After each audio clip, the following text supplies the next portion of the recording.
You get them on the wet saw for one day. Pat George, guys, welcome. This is Drag the Lake. I'm Andy Malfrina. That's Pat George. He's got a cat. He's got a cat and a hat, and it looks like a comfy shirt. How you doing over there, buddy? Pretty good, buddy. How about you? I'm doing well.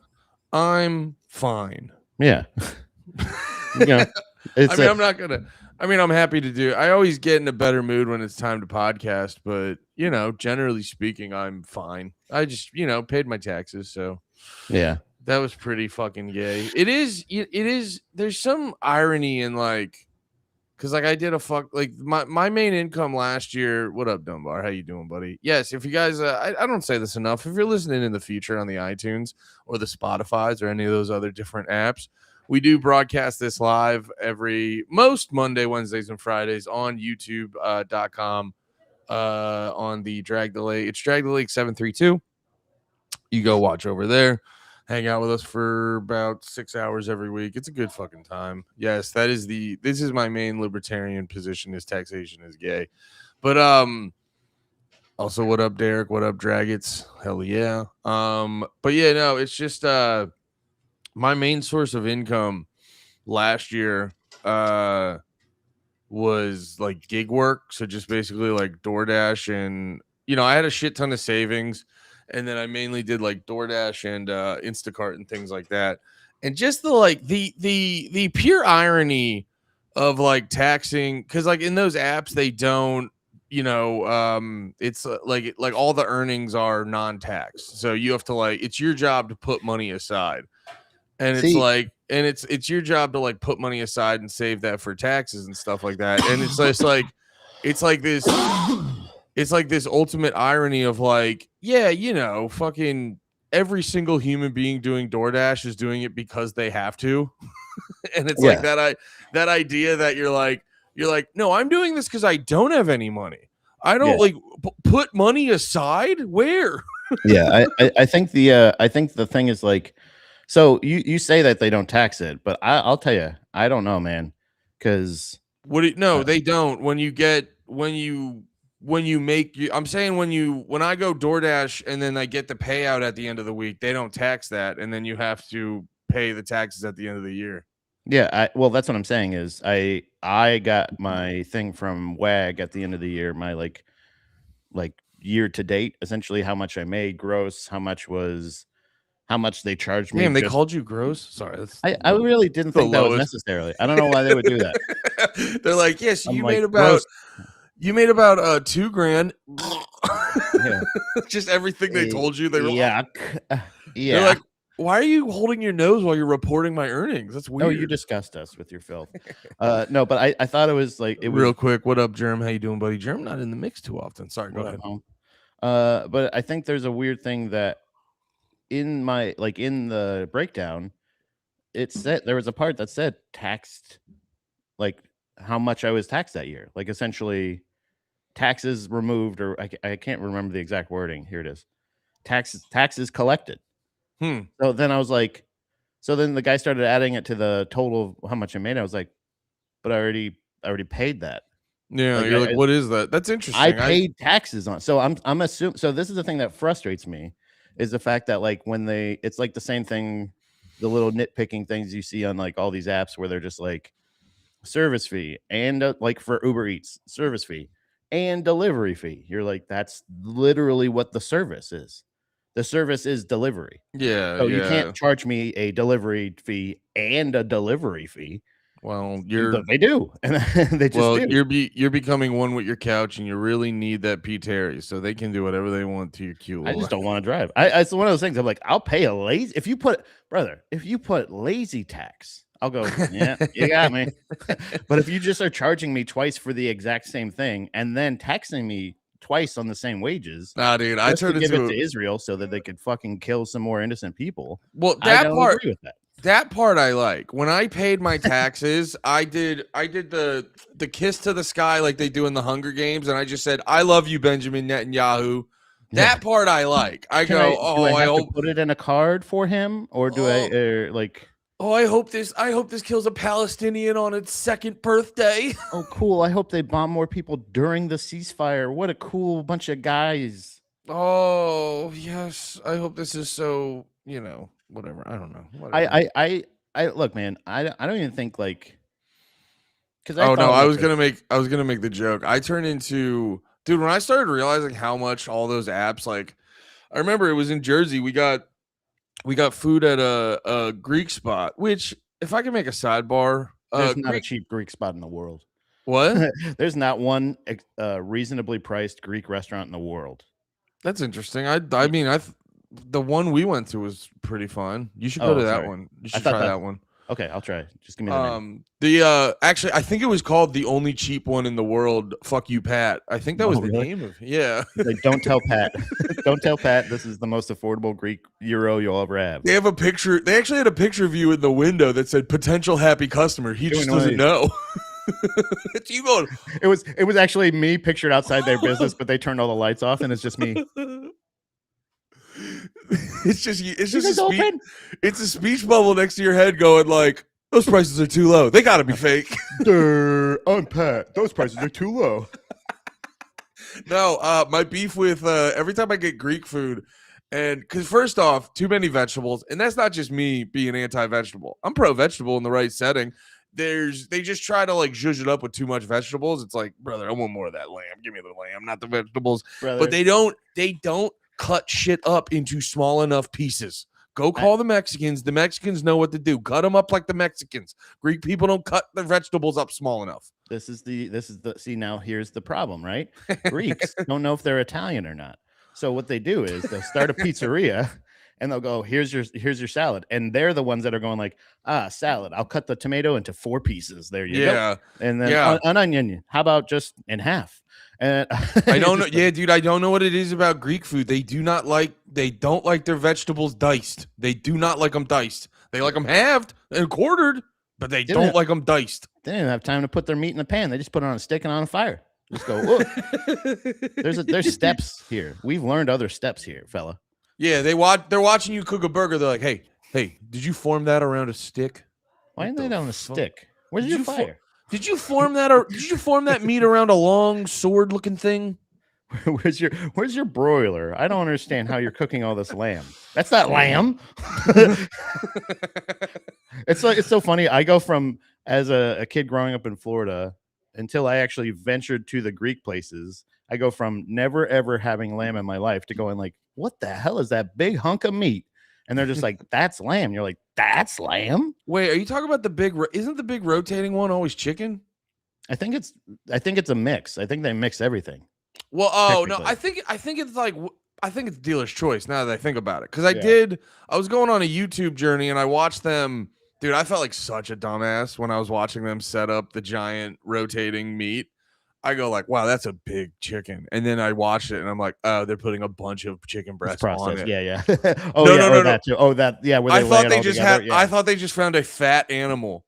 That's so funny. No, they just put a fuck ton of and I go, oh, that second thing's way more obvious what it is. Yeah, it's just a really fat bird. I think they didn't fight. They didn't just kill big birds. There's not a bunch of ostriches. They're not. Yeah, they're just playing Final Fantasy, killing chocobos, just putting them on pikes. Hey, I know that reference. Hell yeah, dude! I love chocobos. Chocobos are crazy. That's cute. That's like the big ostrich chicken thing. Yeah, right? Yeah, I love those things. Yeah. So funny. We got a little sidetrack. Chocobos, and you brought me back to Hollywood Video. I used to get rides home from this, or I used to give rides home to my manager because he didn't have a car. He didn't have a car, and I would drive him. Oh no, I think it was DUIs. He wasn't allowed to drive. And then I drove him back home, and then I would watch him play video games, and he would also play movies at the same time, and we would just smoke weed. And then he would just play Final Fantasy forever. And I'm just like, what the fuck is that guy? He's like, that's a chocobo. And I just went, what am I missing? What the fuck is that? That is kind of like peak fucking early 20 days. Because me and Jay, we used to do that. Jay Simpson, dude, it would, oh my God, it'd be perfect, dude. I would go over to he lived in a fucking tiny room on the top of a guy's house. I'd come over. Well, actually, it was a decent size because I think sometimes he had a roommate. You know, it'd be funny whenever he was like low on money, he'd get a roommate and just sleep on the couch. or something. I don't remember. But either way, we'd go over. He had like it was like a 3-room apartment, you know, living room and kitchen, our one giant room. We'd go over, smoke weed. He would this was before streaming was prevalent. He would just buy episodes of Always Sunny and Workaholics on his PlayStation. We'd watch like an episode or two. There was a Wawa. I mean, you could like dude, I want to say it was 20 steps away. It was crazy how close this Wawa was. Like you could see it. And then we'd get That's really the dream, high. brother. Yeah, dude. We get really high. I'd buy $10 worth of hot food, $10 worth of candy, and then we'd just come back and watch more. Oh, and then man. or then we'd get, dude, I remember one time we got more high, and then we started watching this documentary called Whore's Glory, where it was just about like hookers in different countries, and every country they'd go to, we'd do the exchange rate, and there'd be this moment where they'd be like, how much does this hooker cost? Never mind. That's not a lot of money. I think that's really funny to react that way, price being too low. I thought you were saying too high. No. I've been like, damn, that's a costly hooker. You're like, no, it's not costly enough.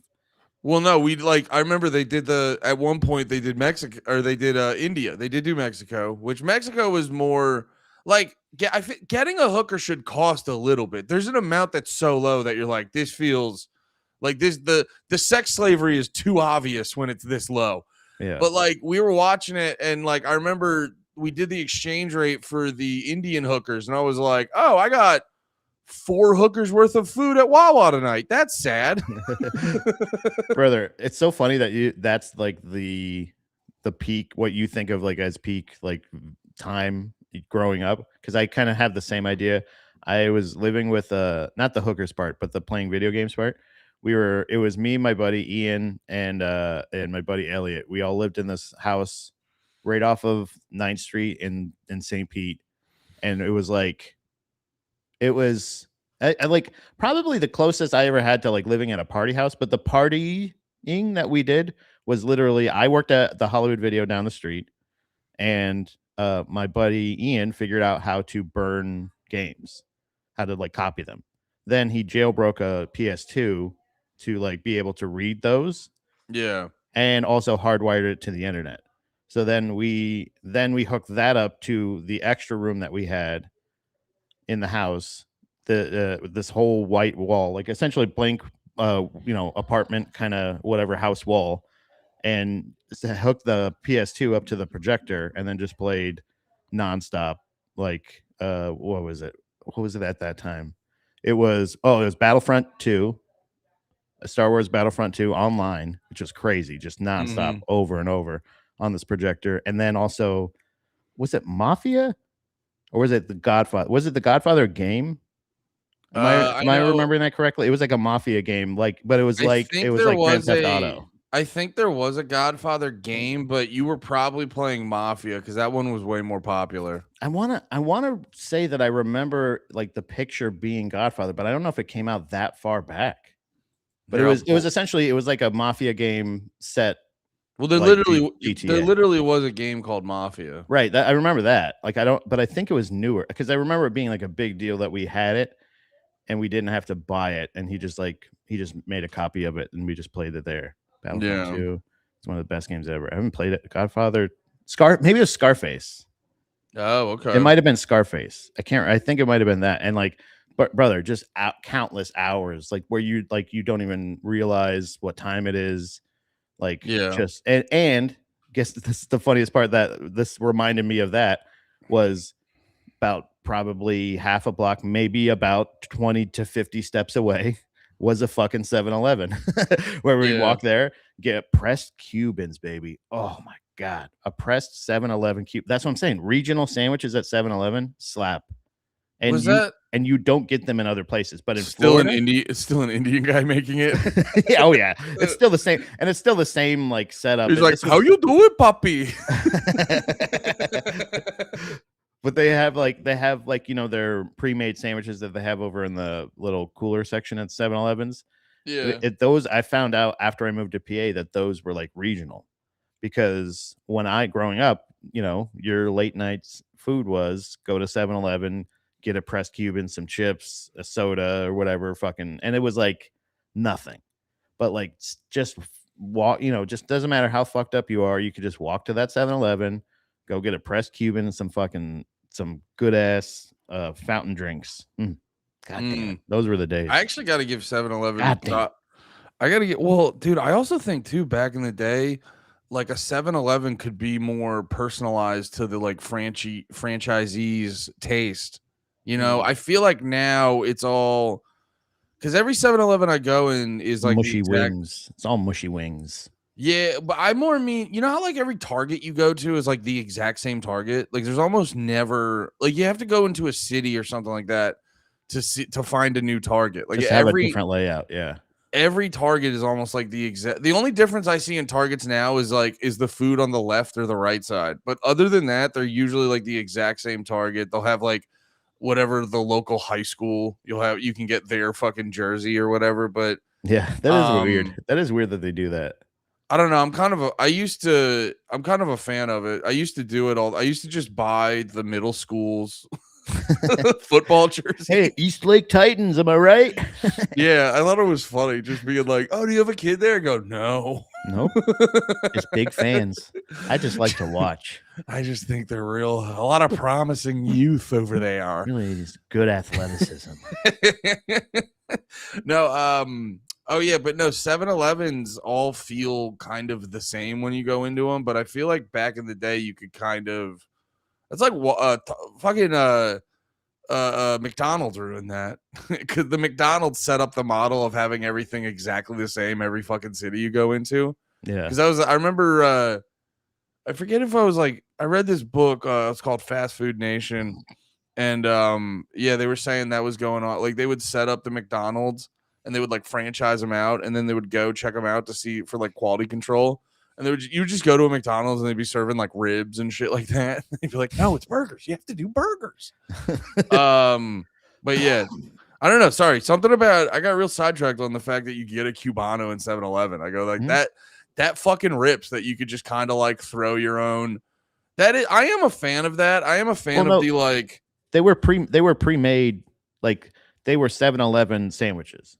You know what I'm saying? Like there was like in that how they have that little case where you can get like frozen burritos or cool, like whatever, like the little snack case that they have. Yeah. Like in that, they would have pre-wrapped sandwiches that were probably made at a facility somewhere and sent there, a day or two before. They're supposed to be fresh, but they're like, and I remember when I first moved to Harrisburg, we were like a block away from a 7-Eleven. I was like, perfect. Beautiful. Where are your Cubanos, sir? I literally went to the counter and was like, that's weird. Are you out of Cubans or what's going on? And they're just like, they had no idea what I was talking about because they're also Indian. And they're also like, we get what they send us. Also, too, like if you go, I mean, most places in the Northeast, it's probably different now just because of the internet and food knowledge is more readily available. But you go back when you moved there, I know, like it took me till that fucking chef movie. Jon Favreau is who taught me about the Cuban. You know what I mean? Like I love him. Ugh. I went through most of my adult life before even finding out what a Cubano was. So, it was weird how much of a storyline that was in my life in PA. When I moved to Pennsylvania, I was just like, I haven't had a goddamn Cuban since I've been here. It's just like that. It was like that's how like people go pre or post 9/11 a lot of times as a timeline. Like that's my thing is like pre and post Cuban sandwiches where I'm just like my Cuban sandwich crisis is big time right now. Have you had one in Austin yet? Not in Austin, but I did end up finding, brother. I drove an hour. I used to hypothetically meet a person somewhere to pick up possibly some kind of substance. And that makes it sound weirder than it is. I used to meet a drug dealer. No, it was his cum guy. It was his cum guy. I used to have to meet my cum guy out, but essentially almost to Baltimore. It was like this farmer's market. Wait, when you were in PA, you drove all the way to Baltimore for weed? This is like early on. This was like before also they legalized marijuana. This was like my first couple years in PA. And I would drive basically just to meet halfway somebody that would facilitate marijuana for me. And but there was this farmer's market, and I can't remember what it was. I think one time I was like, I'm actually going to go in here and look around. They're like, he's like, it's actually a pretty cool place. And we were like, so I'm walking around the farmer's market with my drug dealer, and I find out they have You like, want to get a place here? You just we ended up having a lovely lunch together. We had a lovely brunch sandwich, like pressed. Well, I think that's what happens a lot of time in like the old school obtaining weed situations. Like you have to learn to, at least in that moment, get along with people. Yeah. See, I mean, we were also already fans or friends of each other. But it was you're like, I love your work, man. I just love how you always bring me weed. I'm a big fan. I love how you suggest this farmer's market that's an hour and a half from my house. But honestly, it ended up, silver lining, being one of the best things, because I got he goes to you, he's like, I actually live near you. I just thought you'd have a lovely time here. Oh yeah, I just figured next time I'll drive, don't worry. Oh yeah, no, I'm like a block away from you, dude. But I ended up having this, like, they're like they had like pressed paninis in the back, and one of the panini styles was Cuban, and it was a fucking great Cuban sandwich. It wasn't necessarily on the French baguette. Yeah, but that's what happens a lot of times when you're getting shit like that not from the source. I think it's Italian bread, actually. No, theirs goes on Italian bread. You're like, these aren't the exact perfect ingredients, but you're getting damn close, and they mimicked it very well. This was better than 7-Eleven. That's what I told them. I said, this is better than the sandwich I had 7-Eleven, my friend. They kicked you out right after that. They're like, get the fuck, what? Stop. You thought it wasn't gonna be? No, take his sandwich from him. Take his other half of the sandwich. And I said, no. I said, better. It's better than 7-Eleven's. You guys, you're like, no. Take the compliment. Muy bien. Do they not understand me? Siete, 9, 8. I don't know how to say it to you. Yo, I found speaking of Cubans, because I said Cubano, and then I'm like, I'm remembering a Cubano I had recently, and I go, it's not this Cubano. Like, if you pull up a cigar, or are you talking about the sandwich? Here. I'll explain. All right. What? I'll wait here. Yeah. No. Where'd you go? Andy, did you turn into a sandwich? Oh, you're down there. Pat, I've been a sandwich the whole time. But no, when you get a Cuban, it's basically one of these bad boys here. But like, so I was going to my food truck. There's like a food truck park near my house, and I stopped at it one night before coming home, picked up like some tacos and Mexican food in general. And I'm a big fan of tortas, food, and shout out to all the perfect circles of ladies out there. Big fan of tortas. Like, you're working. So funny. The first couple times I heard tortas as a term, I was just like, I thought they were referring to turtles. It's like, yeah, what? I like turtles. I like tortas. You thought it was just a bunch of Mexicans down here with fat tongues. Like, I like tortas. I like a torta. I like torta. No, but I'm a big, when it comes to the sandwiches, I'm a big fan of the tortas. And I was at this one food truck, and I'm like, I got tacos for Steph, and I'm looking, and I go like, oh, Cubano. They got the Cubano torta, and I go, fuck yeah. I was like, I love Cubans. Let me get that in torta version, and I got it. And I got to tell you, buddy, the Cuban sandwich is much better because I wanted to double check it, but it's a superior sandwich. It's one of the greatest. It rivals a banh mi as being the perfect sandwich. All right, we got to pull up a banh mi because I forget what those look like. But no, I'm double checking these pictures on here just to see if the consistency with the torta. But what? This is really. I know it's funny though, because like, isn't torta also a slang for broads? Yeah. so it's just funny. You're just like, I have to look at the particulars of this torta. Let me look through my tortas real quick. Let me go to Reddit.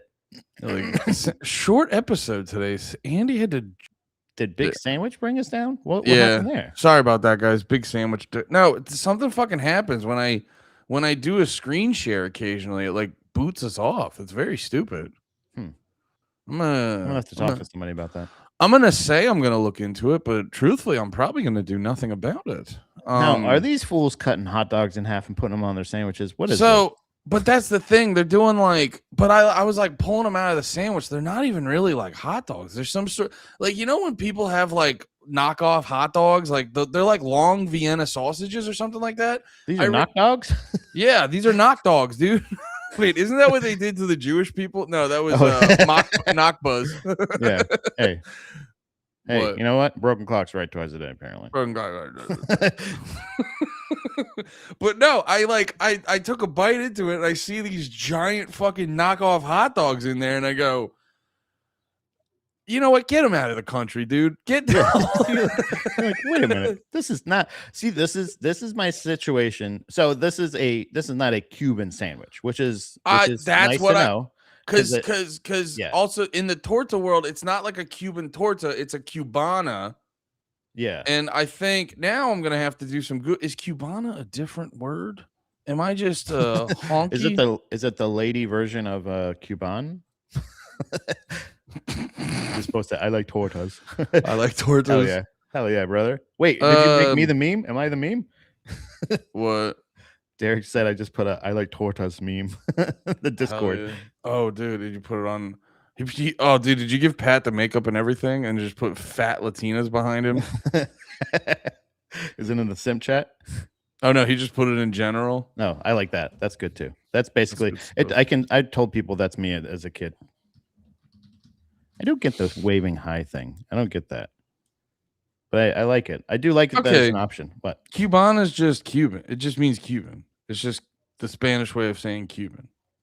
The Spanish way of saying Cuban. That's fucking passive aggressive. What? Is because okay. So do you not know how language? No. What? No. Listen, but names of things remain the same. I do know that. You know, when you're in it, when you listen to a foreign language, no matter what, they always go like Pepsi Cola. You know what I mean? Like they don't make a Spanish word for Pepsi Cola. So yeah, but that's because Pepsi is the name. That's because Pepsi was invented in the 19th century or in the 20th century, not. If they say like, oh, I was looking, blah, blah, blah, blah, Jonathan, you know, like his name is Jonathan. That's his name. Like it always stands out. The name stands out. That's not true at all. Oh, you literally just said Jonathan. You literally just said Jonathan. Jonathan. An accent exists, but I'm saying the name remains the same. They don't make up a different name for Jonathan. They don't create a word for Jonathan. Jonathan is the. You can feel however you want. Cubana is a word, Pat. Yeah, Cubana is, but saying like the Spanish version of a word is you're not just saying Cubano with a Hispanic accent. You're making up a whole different word for a name. Oh, right. You tell Google AI it's wrong. I mean, I've told them they're wrong every day. You can feel they don't listen. See, you can feel however you want to feel, but this is what it is. Slav, I said no. Whatever. What does that say? Cranial calipers? Just like a fucking woman. Changing the subject when he's wrong.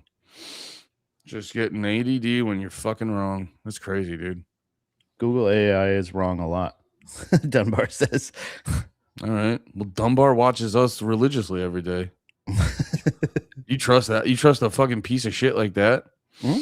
No, I hear your logic, but also just I don't know. That's not the case. Like I don't know what to tell you. You go to Cuba and take it up with them. Oh, I will. Yeah. I don't know what to tell you, bub. And I'm not bringing you a sandwich back, pal. It's gonna over the plane. I'll fucking.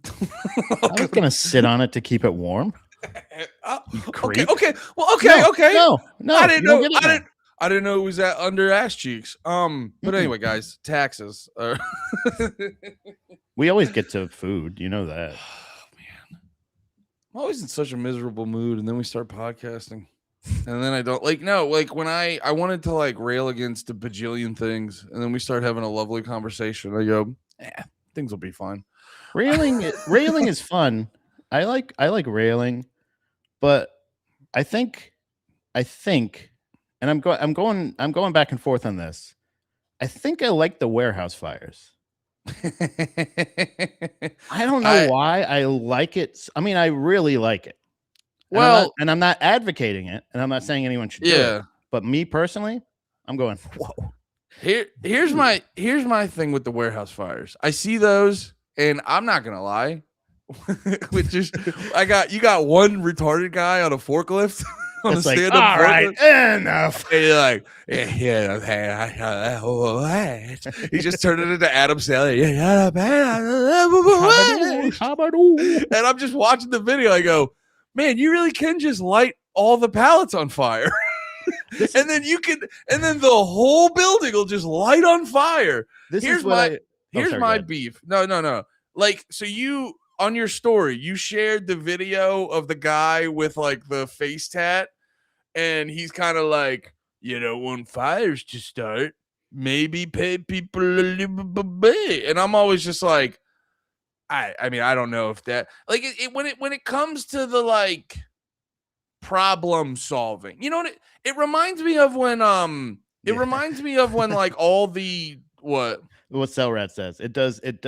There's too many guys in the warehouses that believe themselves to be the joke. It empowers the wrong people. When you start with, this is the part I don't like, is the fact of like how many like stupid people this is. Not fed up. I love a fed up guy. I love a fed up guy that's had enough, that's like, you know what, and then snaps. And yeah, usually you'll probably have some kind of breakdown where you're going to repeat yourself over and over again. This is so funny. Billionaires hate this one simple trick. Zippo lighters. Literally, that's all it is. It's literally, this is just a real quick point that I was trying to, what I was saying, I've said for years is the fact that like, I don't advocate for this. I don't think that this is right. And I don't think violence is the answer. And that's what I'm saying is, but I think that people need to be reminded, certain people, let's just say in a certain spot in the world, let's just say, like the leaders, need to remember we outnumber them. And something as simple as kabooey can affect you a lot. And that's the kind of shit of like, I don't think that it should be anybody should get injured or hurt. But if it's literally somebody, and in like how many people in that warehouse are probably out of work now, possibly, or you know what I mean? Like they're going to take it out on the smaller person. But that's the thing. They need to be reminded of how much of an effect we can have as people. So that's what I was like. That's what I like about it. What I don't like about it is all the jokers going, oh yeah, and you didn't pay my PTO, and you're just like, well, you were out of PTO. I told you that you didn't earn it. Like, well, that's like just not knowing the rules or just being manipulated to the point of break are two different things in my opinion. It's like it's like a layered thing, because I remember like it's what's tough about these conversations sometimes. Like you remember when we were on the way home from Houston, me and Lemaire were getting in an argument about like CEOs and shit.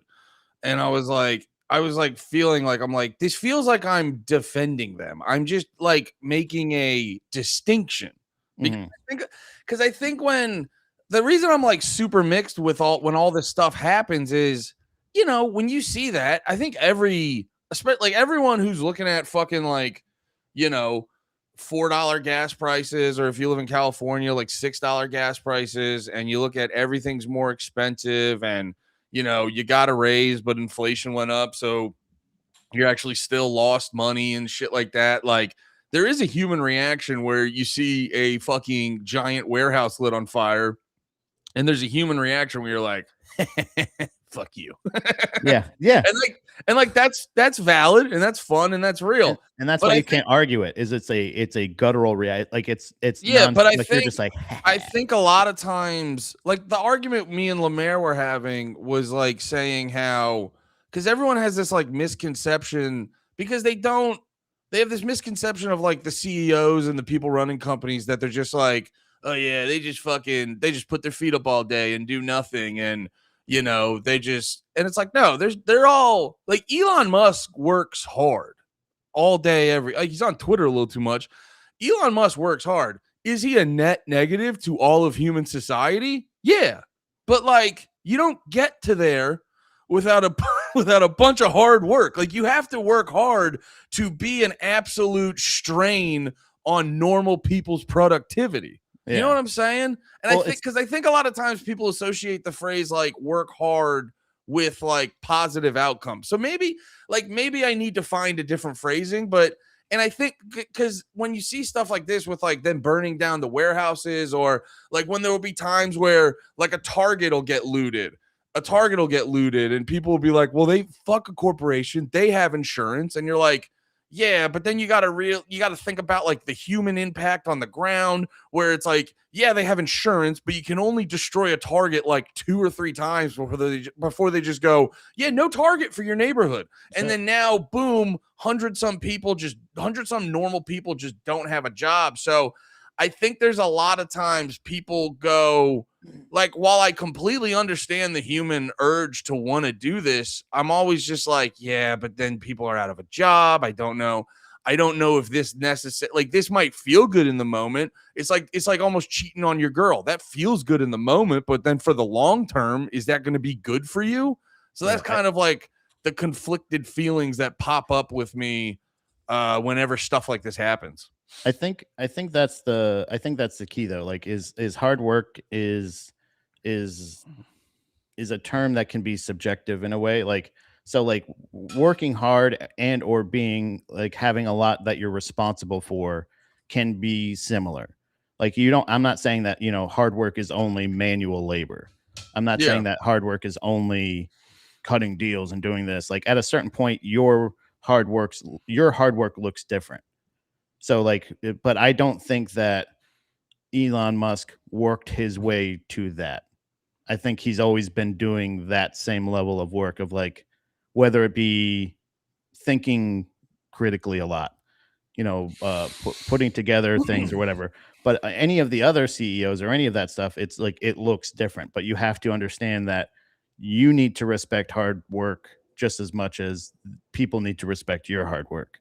So something as similar as, I don't think if you haven't worked in the factory, if you haven't worked in the warehouse, if you haven't done that, your perspective is different, even when viewing those people, no matter how compassionate you think you're being or not.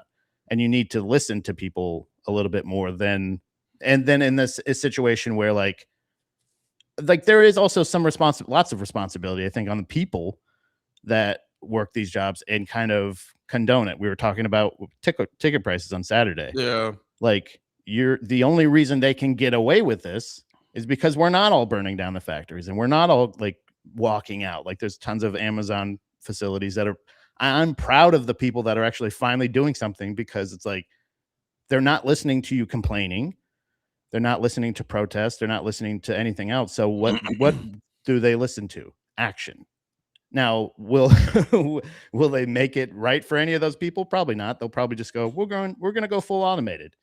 Screw you. But it's still a situation where it's like, but the people still exist. And I think these companies can only get away with this shit the more you just kind of continue to play along with it. And it sucks because it's crazy. Dom's looking for, like, she's been applying for jobs for like forever. And some of the things that she's been exploring, like different career paths that she's like, well, maybe I'll try this. Maybe I'll try this. One of the things that she applied for, it was like some brewery or something where she was going to be, they offered her a serving job. And she was like, she's like, well, what's the pay? And they're like, $2 an hour. I'm like, how are you still doing this in 2026? And who would accept that? You're not offering benefits. You're making me work full time. You're calling it part time, but you're working people up to just about full time. You're not offering the benefits, and you're also offering no compensation for any kind of. That includes like short-term disability, long-term disability. You're going up and down stairs. You're working in and outdoors. You're going in and out of hot kitchens and shit like that. Like, there's many opportunities for you to injure yourself, and the company is admitting you're agreeing to a job where it is not a livable wage and it's not sustainable health-wise. So you're making that agreement, but I understand also sometimes people taking those jobs 90 days after you get a thing, blah blah blah. But these Yeah. like corporations that are just kind of going like, yeah, they'll take it. They're asking more and they're paying not enough to get that much. So Well, they're so putting a lot of the actual physical hard work and responsibility on people, and not and like that's I think that's what people refer to when they talk about like hard work and not hard work kind of thing. yeah, well, again, I don't know if I don't know, yeah, because like the term hard work elicits like a positive sort of thing. Because honestly, too, like you could, that's the thing, like people sort of attribute sort of like positive and negative, good and bad to a lot of this shit. Where like because everyone equates just like, oh, well, if you work hard, you should get good things, and you should get all the money in the world or whatever the fuck. And it's like, but honestly, you could work really hard and it just be fucking stupid as shit. You know what I mean? Like I could, like, when I go to cut my grass, I could work very hard to every time I have to like, get to the backyard, climb over the fence. Like that was really hard, but it's honestly stupid because I have a fucking gate. You know what I mean? So like even on the inverse, even on the, because that's like my thing. I think people I think with a lot of this stuff, people focus on the wrong shit, because you could have hard work that like we could go dig a hole. Like if we need to dig a hole, I could go out there with a fucking spoon, and that is really hard work. But does just because it's hard work doesn't mean it deserves to be respected, because it's like, oh, you're being a fucking dumbass. Go get a shovel, go get an excavator, go get something like that. I was gonna say something too about the livable wage thing, because that's also like I don't know, I think like with stuff like that, it's like a multi-layered thing where, so in one breath, like the livable wage stuff always kind of annoys me a little bit, because it's like, I don't know, man, there's a lot implied in that. Like to me, a job should just be like, what's the job, how much are you going to pay me? And then it's like, do you agree to that? Is this beneficial to you? This is how much we're going to pay you for a week's work of week's work of work. It's like, do you want, it's like, it's a contract, you know what I'm saying? So because like the idea of like livable wage then implies all this extra shit of like that the job owes you to make sure, because honestly too, like the term livable wage, it kind of annoys me, because it's like you can't get like an exact number from that, because it's like, if I'm a single guy, my livable wage is low as fuck. But I saw a guy yesterday when I was parking cars who had 8 kids. That dude's livable wage is way fucking higher. So I don't love the term, because it's like it can be manipulated and construed to a lot of things. That being said, and this is the other half of the thing, like, it's what I talk about all the time. I do think, because the thing with wages is it's I think it's like focus less on the livable wage conversation, and I think it's the fact that it's like, why aren't wages competitive? Because I think that's, in my opinion, I think that's the bigger problem, is that you can go to a place and you could go like, oh, they're not paying me enough, I'm going to go somewhere else. And I know from talking to Dom, like looking for different, it's not like there's a fucking plethora of options. It's not like you can just go fuck this place and find a new place. I think it's more so the fact that it's like, it feels like, I don't know, with like, so I don't know exactly what the fucking problem is. Like, I'm sure there's government giving big corporations unfair advantages, because that's just the American way. But it feels like to me the bigger problem is that there's no competitive wages anymore. I think really what it comes down to is the discrepancy. It's the gap between the two, where you're like, where a lot of the businesses and corporations are doing, and this is the hard work. The hard work they're doing is ways that they can still show a profit. Like that's the hard work that they do. And a lot of times that is taking people that are already, not necessarily getting paid.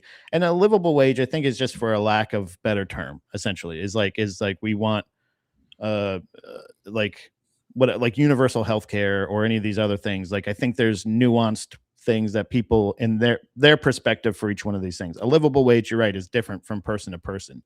But like That's just why I don't think it's a great term for those reasons. No, and that's not. And it's because you're right. It's a thing that is essentially taking, and I think the better way to describe it is wage discrepancy, is essentially saying like addressing the fact of like the gap between the person who is facilitating people's jobs not valuing those people's like lives, Well, essentially. And that is something that is very prevalent and is very hard to argue. As I understand that people accept these jobs and accept these terms, and a lot of times they're taken in, but we know personally that a lot of times people are manipulated, a lot of times people are lied to, and a lot of times people are given more work after accepting a job description and given more work and more responsibilities and not more pay and not more benefits. So those are the problems that I personally have, is like you are manipulated. And yes, you do get us stuck in this, because I've had also really good paying jobs that I was still working 50 to 60 hours a week. I would get overtime. And what the company did to avoid overtime was not eliminate the 24/7 on-call service we were providing. What they did was the days that I worked later, I would have to come in later the next day to basically alleviate that overtime. So they were essentially cutting my overtime, but not giving me all they did was take away my set schedule. Well, you know what's funny, which is something I agreed to when I started working there. And that kind of goes into what I was getting at too, where it's like, and then when you go like, okay, you guys, because that's going to happen, is like companies are going to say one thing and then they're going to kind of like, because that's what also companies do. They kind of like, it's the boiling frog. They're like, you can deal with a little bit more. Hey team. Yeah, hey guys, we need to come together. And it's like, yeah, okay. you can deal with a little bit more. And then it's just like, well, now I want to go find a new job. And it's like, that's not always like, dude, now we don't have time. I'm either tired from my fucking job or I'm still working and I don't have time to go look. You know what's so funny is like, so I was telling you, I'm a big fan of reading Bukowski, and in what's the one book? Oh yeah, I got it right here. Actually, that's so funny. It's sitting right here. This Factotum. In that book, the character is just constantly bouncing from job to job. And I remember the part of the book that stuck out to me. I was like, man, he's really just getting new jobs real easy. Now they're low-level jobs and shit like that. They're low-level jobs and stuff like that. But he's still bouncing from job to job. And I'm also remembering, I'm like, oh yeah, back in the day, like you'd be a motherfucker that would just be like, I need work today. And you show up to like a warehouse. And I just feel like, the lack of competition in job to job is like a big detriment to, because there's, it's a big detriment to, you know, sort of as a worker, you know, keeping some sort of, you know, power on your end of the situation. What were we getting at? No, Derek, I didn't read this first one. I just liked his other comment. Oh no. Yeah. So that's the one I was bringing up initially, was 2 people quit at my work, and now I do 4 people's jobs. Now, what happens there is like, that's not crazy, right? That could be a happy accident or a happy coincidence where they go, oh, we just found out that we can have 4 people's jobs done by essentially one person. There are 3 people's jobs done by one person. But then they don't give you a raise. Right. But what they do is they go, cool, we just saved 2 salaries. They didn't go, well, let's give them at least one of their salaries. Yeah. You know what I mean? Like, they don't double his pay. They don't double his benefits. They don't do anything. They go, oh, cool. That'll look great to our investors. Like, they don't give a fuck about anybody below them. And like that. And I don't think that's even hyperbole, because like they show it with essentially, that's what like the non-livable wages is. If you're doing 2 people's worth of work or 3 people's worth of work, you should be getting fairly, and this by anybody's model, should be getting 3 times the pay, but you don't. That's not how their math works. And that's the unfortunate part of like, that's the part where it's predatory. It's wrong. It's not just business. Well, you're doing a thing that is wrong, and you know it's wrong, but you don't care, because, and then you get, again, how much more than everybody, 100 times more than your workers. I'll say this also too. The reality of the situation is a lot of workers, because there's a lot of like office or like just norms that they've established at the job that like is just bullshit. So like when you because like workers are trained to just wait around for the raise. And it's like, that's what I say a lot of times, where it's like, if people are like, well, I'm not getting paid fairly, it's like, well, there's part of you that should just go fucking, hey, I deserve a raise. And I know that's way easier said than done. So like, just bear with me on that. And I was just gonna say, yeah. No, but still though, like I've done that at every job. You know what I mean? Like, you know how they say like, oh, you shouldn't talk about salaries. That's a business owner. Yeah. That's a business owner psyop. Now here's the thing. Because here's what happens is you talk about salaries. There's that one dumb bitch that realizes she's getting paid way less and she has a fucking spaz at work. You shouldn't do that. That's not going to get you a raise. The reality though is you should talk about salaries, because that happened to me. I was at work. I just, for whatever, we were fucking talking about it. And I look around and I go, wait a minute, everyone's getting paid $3 more than me. So I go to my boss and I talk to him and I go like, hey man, I've been here for a while. I've been doing a good job. And then we talked about it and he was like, yeah, I agree with that. Now it took him it took him a couple months to actually put in the raise, but then I got that fucking raise. And I've done that at like every job. And so like there are certain mindsets. There are certain mindsets that people get in that they kind of like trick you into thinking you have to. This is appropriate. Come on, team. We're a family. Don't be inappropriate. Well, and that's where honestly, like, if we just like, that's where I go, like, just go back to that mentality of like, yo, you're a guy who goes, I need this much money to live. And you go to the boss and go, yo, I need this money. And if you can't get that, then you need to find out a better situation to make that money. And again, the caveat I said earlier, I don't think our federal government makes a great situation for people to have competitive wages and shit like that. Yeah. And that's the issue is the fact that they're stunting the American people, and being for the majority of the American people. Not the majority of American people are not business owners. The majority of American people are workers.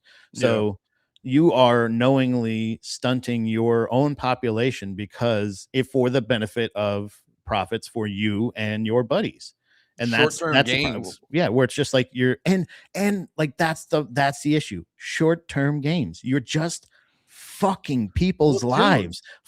Fucking people's lives for short-term gains for you. And that's so you can make your profit on the quarter. Dude, it's what's wrong with the presidency, and it's what's wrong with businesses is they go public, they just want to make sure they make profits every quarter. The president just wants to make sure he looks good every, like, can I get something in these 4 years that makes me look good? Yeah, what can I get? Gimme. And it's and it's just bandit. And the one thing I gotta tell you, man, the one thing that's really fucking me up lately is, like, I get it. You're gonna have problems in big businesses. There's gonna be moments where you need to budget cuts, mass firings. That's even if you had the nicest CEO in the world, budget cuts and firings are still gonna happen. Right. But I remember it happened last Christmas. They just had a report where like FedEx or one of those, like FedEx or UPS, they hired like tens of thousands of people at Christmas just to make profits. And you're like, man, I hope hell isn't real and your house is fucking nice, man. Cause that's a big thing. Like, just I don't know, man. Like, how do you sleep at night? How do you just do that? You have to be, and honestly too, it goes back to like how like our country and all these fucking institutions are run by psychopaths. Because how do you do that? Yeah, and that's the issue. Yeah, like anybody that wants to be in this position should be in jail. Anybody that wants those leadership positions should be in jail. It should always be, hey guys, how are we going to put this? Hey, we have an issue with the country. If we are truly a United States of America, then it would be, hey, here's an issue, majority decision, done, and that's it. Like literally, you know how even the presidency should be. How multiple times there's like the popular vote person didn't win the election, and you're like, you've never been given more proof that they don't fucking value you, your or anything about you, and they're using you for their own, and say it with me, guys, short term games.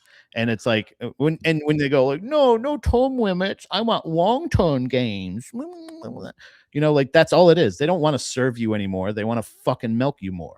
So like that's the issue. And those people that get to that point where they say like those people that are actually like setting shit on fire and doing that stuff, those are the people I'm willing to listen to. You know what I'm saying? A Luigi Mangione, again, I don't condone violence. I don't do anything else. But as far as people like, as far as crimes, I see why he would do that much more than I would see I could see the point of view of a CEO saying, like you said, hey, how can we fucking milk these fucks for more short-term games? Well, I'll say That's the issue. If they're playing short-term games, and I don't like it. Like and subscribe.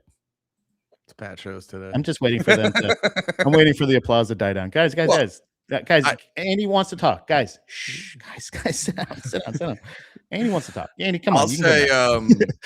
I'll say I don't.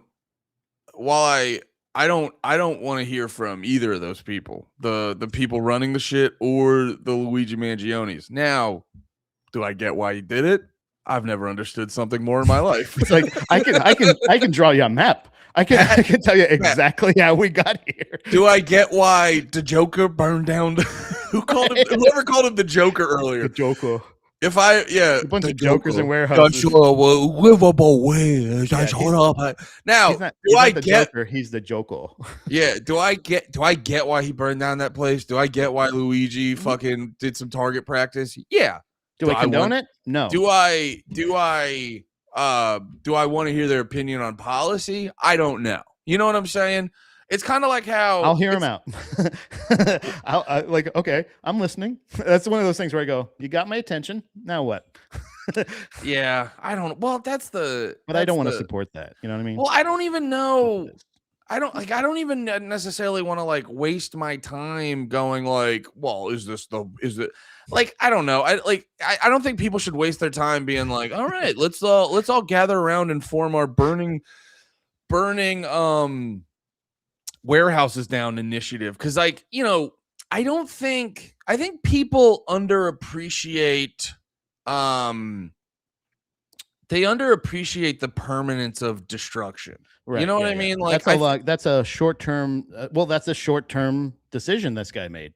This guy said like, hey, I'm fed up right now. What am I going to do? That was his short-term game. That was his short-term game. That's what I'm saying. It's like that. This is him literally going like, you know what? I don't care about the consequences. I'm going to do some real long-term damage to myself and others. That's the only thing is he gets part of it. This is his short-term game. It's like, okay, motherfuckers, what's the worst you're going to do?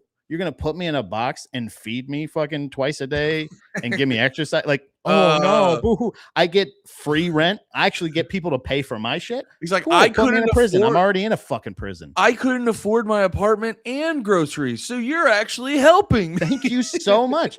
I don't even need a key. You know what? Lock the door behind me. But no, that's like the bridge that got hit by the boat in fucking Baltimore. It's kind of like it's kind of a great symbolism for stuff like this, where people see, you know, like, you know, some shit's going on, a riot happens, so this dude's getting pissed off, he's burning it.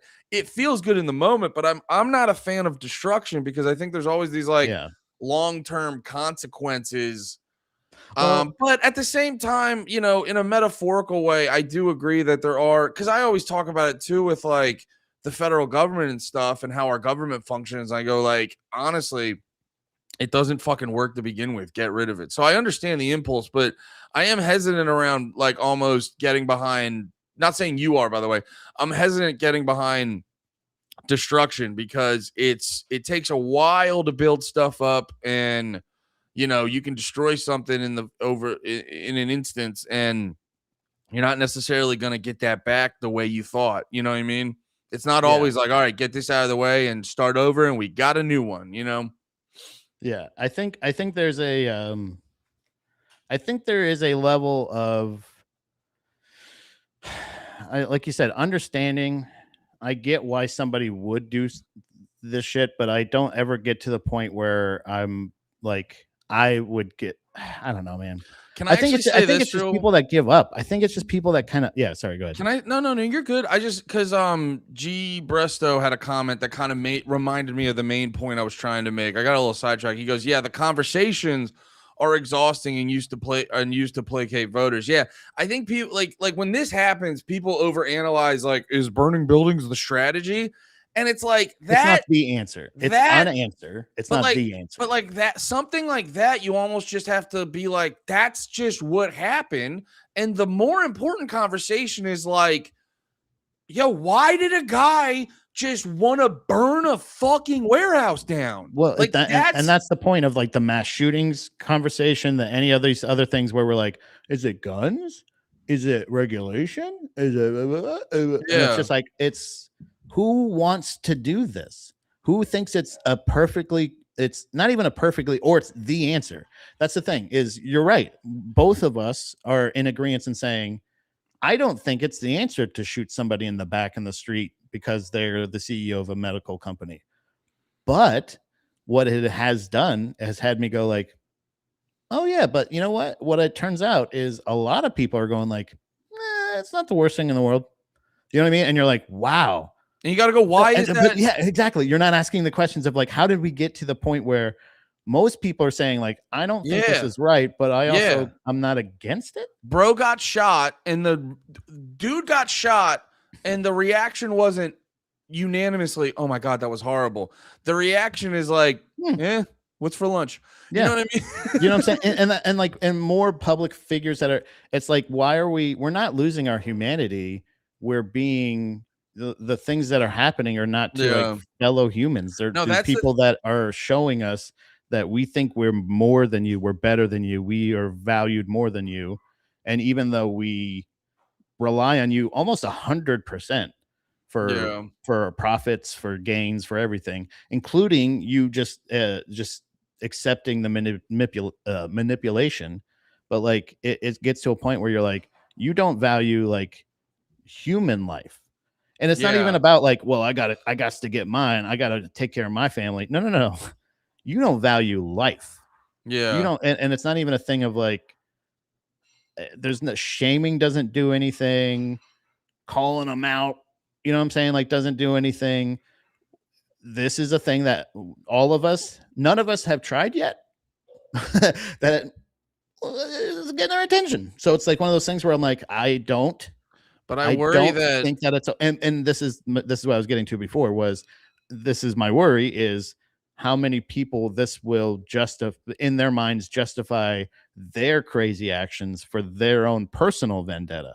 Well, and they don't get the actual, there was a second warehouse fire, right? There's been like 7 or I think 9 actually, the last I counted. But that's like my thing is like, I think if you pay attention to shit, like people were acting, like Luigi Mangione does that. There's like one headline about some product getting cheaper, and then people have this like vague sense that things got better, and I'm like, I can't imagine anything has changed. And that's like, again, I think it's way more because like you get into I think people waste time getting into the nitty-gritty on the wrong shit.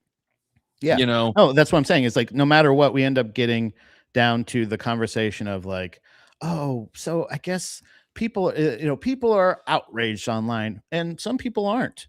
And it's like, that's not what we should be. This was not about division. This wasn't about a fire. This wasn't about anything else. This was literally a message sent by somebody who is willing to risk their entire essentially existence to say because that's really what it is. When you get into the hundreds of millions of dollars, that dude, we've already established I don't make enough money. I'm not ever going to pay you back any of that money. Was it insured? Cool, whatever. But what the point that I thought was interesting was the fact that somebody's saying, if this continues to happen with the way you're treating your workers, if this continues to be the behavior of your workers, then most companies will be deemed uninsurable because of them all being risks of being set on fire, which I don't believe that'll actually happen. But it's like, but you know what? Hey, when you say you tried everything else, protesting, picketing, fucking shaming them, trying to bring up legislation, trying to vote, brother, this is the cutest one, trying to vote the right politicians in that are on your side. That's cute. Never gonna happen. Nobody's on our side. Well, that's the thing. That's like the essence of democracy is basically giving you a runaround that feels like you did something, and you go, and you got the same result, dude. It's like this. I don't know if I sent it to you, but I sent this meme to, because you remember when Trump got shot, like in the ear, there would be the meme of like, because literally the only reason he didn't get, the only reason his brain didn't go kablooey was because he turned his head to look at a fucking to point at a fucking projector sign, a sign of talking about like immigration or something like that. Yeah. So because at the last second he turned his head to be like, yeah, that over there, he didn't get his head blown up. And the meme for a while was his head with one way, bullet going through his head, World War III, and then him turning his head, no World War III. Now the meme has turned into bullet going into the head, war with Iran, move his head, war with Iran. We got a Mandela effect in just a couple years. I remember it being the other way. That's so funny. Trump's fucking just Mandela and affecting us, guys. But that's I never said I would end all wars. I said I was going to start 8. You guys need to. You heard what? What'd you hear? You need to get the shit out of your ears. It was always Shaq was always my running mate. No, it was always Shaq. It was never Sinbad. It's not a Cubana sandwich. It's a Cubana torta. They're different. You fucking idiots. We put hot dogs on it. We've always put hot dogs on it. Yeah. Bullet in head Cubana sandwich. Graze the ear Cubana torta. What? Fuck, brother. It's just the parallel universe from the Hadron Collider. The Hadron Collider, and that's why I got a Cubana torta. We're in a multiverse right now. We're in a Cubana multiverse. Whoa! This one has bratwurst on it. That's different cultures. You put honey mustard on this one? What? Brown mustard. Wait, Taylor. Pork roll instead of ham. We're just following through this. Oh, but the point I was trying to make, I need a torta today, dude. Yeah, I need a torta too. We gotta get some Cubanas. That's the next episode. Pat need to get Cubanas. We gotta go fluent some Cubanas. The problem though is like, fuck. There's a World War III meme. Because there's like Killer Mike has a lyric about, or I think it's Killer Mike. I forget which rapper has it, but no, like the World War III war with Iran meme represents it, where it's like it's this, we're doing all this shit that like feels good, but we're like, that feels like we're doing something, or there's a process, but we really just get the same fucking result. Because in the lyric I was saying is like, it had something to do with, when like the government fucks up and then they investigate themselves, and they're like, so yeah, when we were done investigating ourselves, we found out we didn't do anything wrong. And that's like, because the problem we keep running into, and this is why I always promote either small government, or honestly, I don't need one. I don't know if you need one. I don't need a government, but it's like torta. Yeah, we need tortas. Can tortas run the government? Sandwiches and tortas. Sandwich and women. I would like a sandwich in defense, but a woman in the treasury. They're good with numbers. But no, that's like my thing, where it's just like you're constantly like it's symbolic in the process that we go through, where we go, everything's terrible. Hey, people making everything terrible, could you make it not terrible? That's why my mindset is always just like, hey, like people go, can you guys who are making it worse make it better? My mindset is always like, can you guys go away? Can you get out of my way? That's how and I think more people, I just wish more people, because like, that's the other thing too, because then every time you talk about getting rid of all this stuff, people go like, well, what's going to happen if I don't have this? It's just like, just believe in yourself for 5 seconds. You can do like, bro, I've seen endless videos of black dudes in the hood setting up a flat top and just making food, and now they have a whole fucking restaurant. You're telling me you can't figure something the fuck out, dude? Yeah, Like, Torta. We need a Torta shirt. Yeah. Vote or for vote or Torta rules. Yeah. That would get Diddy out of fucking jail if he wasn't vote or die. That's a lot video. Just vote or Torta. That would have been like, you know what? We get it. Oh, or a shirt that just says Torta. Yeah, Torta by itself might be good too. I'm gonna rip a piss real quick. I'll be right back. Hold on. Rip a piss, dude. Yeah, man. I just think I think we've been psyoped as the American people that we can't like we can do it ourselves, man. You know what I mean? Because you look outside, like outside of the problems that the government have already created. You know what I mean? Like the only thing now at this point that I see we need a government for is like the problems the government always created. Because it's like, well, they made all these nukes. Now everyone has nukes. So you're probably going to need to keep some sort of system until we just get rid of nukes or something, or we change the it's so funny. It's so funny to do that in between just trying to make a fucking smart point. What's the timestamp on that? Can someone clip that up? I gotta watch that back. I want to show that to Pat when he comes back. Dude, I hate myself so much. Oh my god, I just try to make good points and then I just can't help myself but be the biggest retard ever. Wait, I gotta get that fucking clip up. God damn it, that's funny. That's so fucking funny. I love yet hate myself at the same time. It's just like the constant battle I'm going through.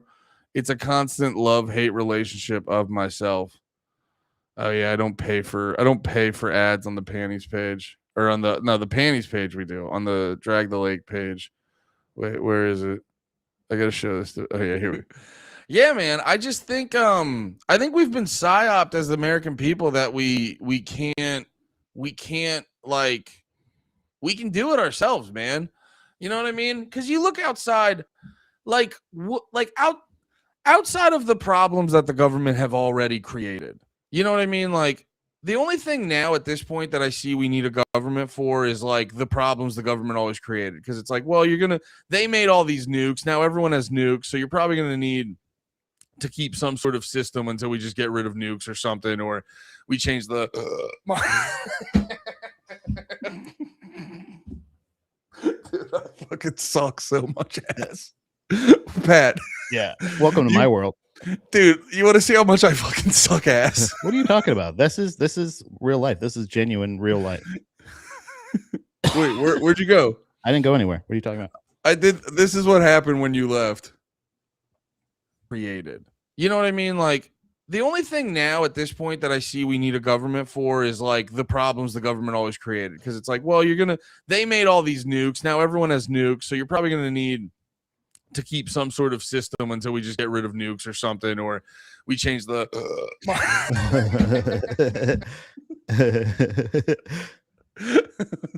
it was, oh my god, doing it live was like just right here, me myself, it was so much louder than that. I was just like, dude, why do I talk publicly? Why do I say anything publicly? I think I have I can't help myself. Pat, are you how much jazz are you doing? My hold on. Actually, I got distracted. I have something similar to that. Oh, have you? Okay, yeah, hold on. Yeah. Can I it's just you diarrheaing and no, do you have to not be on screen? Well, I'm now my hands are full. Oh, okay. You're like, I'm naked jacking off. Sorry. I'm jerking my gherkin. This is such a good episode. I'm jacking my shit. Hold on. I think it's this one. Oh, nope. I gotta ask you about the fucking UFC shit, dude. I think it's this here. I think I just sent it to you on Instagram. Okay. We're gonna find out.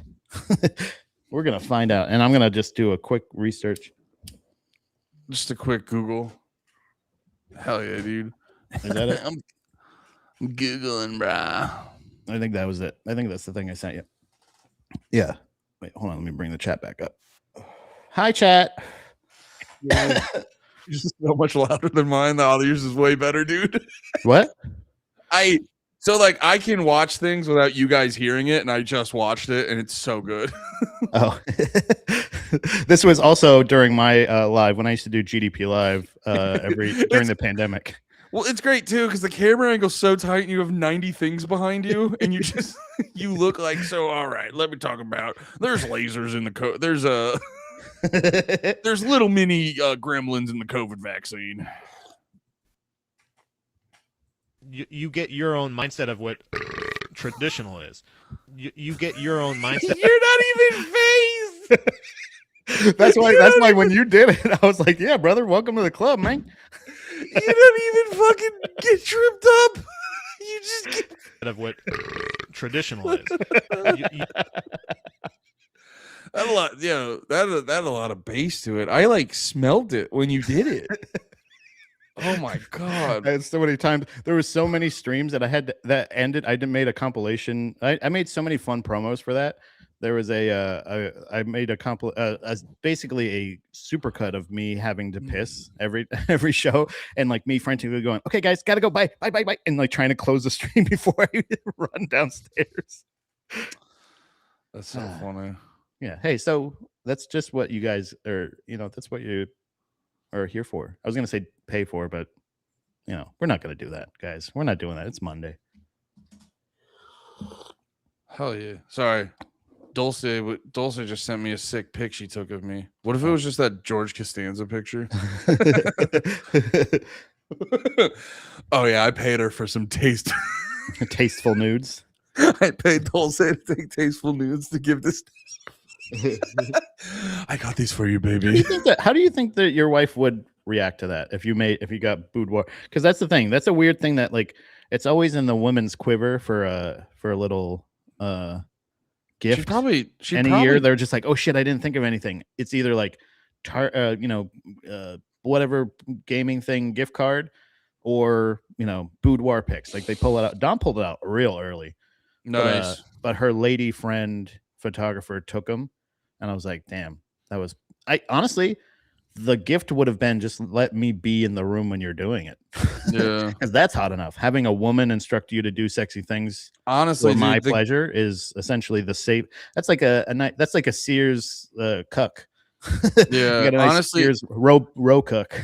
my perfect gift would just be like, can I just watch you masturbate in a poorly lit room and you not make it a fucking thing? Yeah. Can you just like let me jerk off to whatever watching you jerk off or something? You weirdo. Yeah. Can we just make it a weird just ignore the stained mattress in there? Can we just make that? Damn, dude. For the Blinker King, you hit the fucking you hit analog a lot on the show. That's so I have funny. no idea what you're talking about. My camera is on the fritz. I'm having issues when the camera's not working. You're very digital, but the second we start podcasting, you start to become a vinyl listener. Caught fire. That's what all that smoke was. I had to put it out. You're like, yeah, I'll go to the robot dick. No, I'm just kidding. It does. It legit. No, Andy, you want me to do both? I'll do both. I literally don't want anything out of this world ever. I don't demand anything from the. Oh, we got a flute boy. So actually, you ripping a piss made me kind of want to be a follower. I'm gonna rip a piss too. Andy's jealous. He just wants to piss like hopefully my. All right, I'll be my right back. Wait, that would be awesome. I'm gonna just turn my camera off anyway. You guys know that. Man, we started off hot today. I mean, actually, that was most of the show. Oh, whoopsie. Yeah, I want a supercut of Andy taking huge brother. That would be fucking hilarious, Cellrat. So it says, I want a supercut of Andy taking huge deep breaths on panties in the mouth. Oh, you know what's really funny? I was like, yeah, that'd be great. Like, I have all. Like, I could do that. I haven't made a note. You know what? Actually, I will do. So, actually, I have my production notebook here. Far Wild, you made an appearance there. You're right there. Wait, there you are. Far Wild. Also, Galactic Empire. Some of this is bad. This is me and my buddy Zach. But I take notes for every show that I do, and I need to make sure that I start actually documenting every time Andy takes a deep breath, because I don't think I actually do, and I'm pretty sure I change it every subject. Essentially, that's chapters. I'm trying to take my job back from AI and create chapters for us and memorable moments, clips, ideas like that. So I'm gonna try to make sure I keep track of any time he takes a huge deep breath. If I have enough ink in my pen, you guys get it. A one-way window so I can watch you without making it weird. Yeah, exactly. I think Cellrat's got the right idea. Dulce is so smart and funny. Thank you, Derek. I'll let her know you said that. Oh man, she's going through it. Yeah. Every time I've seen her recently, she's been partying. She's been having a good time lately. So I'm happy for her. Also, I went to her forever ago. I was gonna get headshots from her, and then I was just like, I don't. It's a weird thing that like Austin is like a place where everybody has their. Austin's like a place where everyone is. And you want to get. I was just And talking you about want to get Dulce is one of those. Is like the photographer, like does headshots and shit. Oh, dude, fucking stupid bitch segment just start? No, I'm just, Well, no. Dulce is so smart and funny from Derek. I said I would let her know you said that. But Derek wants to simp for Dulce. But there's like she did get all those cucks sending her money because they're ashamed of being white. That was funny. Yeah, you could have just done that with your Yeah. number, you know. Go send Dulce money, you fucking simp. Anyway, but I think it's weird because like even the people that you meet out here, like that you're like, oh, that's so cool. Like I was gonna get headshots from Dulce, and then I was like, oh yeah, I don't have any money. So like I know that friends will usually kind of help you out on prices a lot of times, but also like I don't want to screw her over money wise. You don't want to find out her. I can't even afford to pay the low end of what she I was just gonna say. ask. You don't want to find out that the discount price is also too much. I don't want to insult them. Do you know what I'm saying? Like, because that's the thing is I've been insulted as somebody who early on in like production shit, like where it's like somebody, I want to do a podcast. I want to do it weekly. I want to film. I want to do clips. I want to do this. I want to do that. And then at the end of it, just going like, okay, so this is how much I would charge. And still very reasonable. I think it's basically what I charge you guys, which is I understand you don't want to commit to a ton of money. So how about this much? That much money. And they go, oh, this is going to cost money. Like, you know how insulting that is to ask somebody to do so many things for you and not even like expect to pay them any money. They were like, no, that's when I started charging for meetings. When I was like, I'll do a consultation, but it's $50. You need to understand this is going to cost you money. That's where you learn. You're like, oh, that's why people take down payments, because a lot of people will waste your time. And then if they actually do try to work, I got that down that rabbit hole on fucking TikTok, because there would be dudes who would there'd be dudes like I saw it a lot on car detailers. Like there was this one dude that had hella videos of people trying to like scam him to say like they fucked something up or we didn't agree to that. So I get why people take down payments on stuff or they charge for a consultation, because it's like this is a this is an insurance policy, because there's a high potential, you know, no offense to you, just based off history, there's a high potential you're going to waste my time. And yeah, it's not you have to understand the best way I saw it before was like this meme that had like a production. It's obviously somebody was like a sound engineer that made this, but it was like a production studio, and it said like the reason it cost you $50 an hour to hire me is for the 30 years of work I put into, like you don't see all the work that I put into it. Yeah. But the fact that like this is what I feel confident. And like I said, I still was very not confident in to charge people like high, like studio production rates, because I wasn't able to provide that.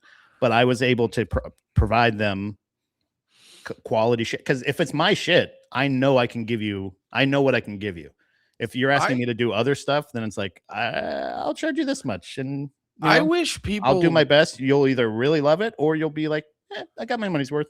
I almost wish people didn't say stuff like that. Like, I get to charge this much because not that it's not true.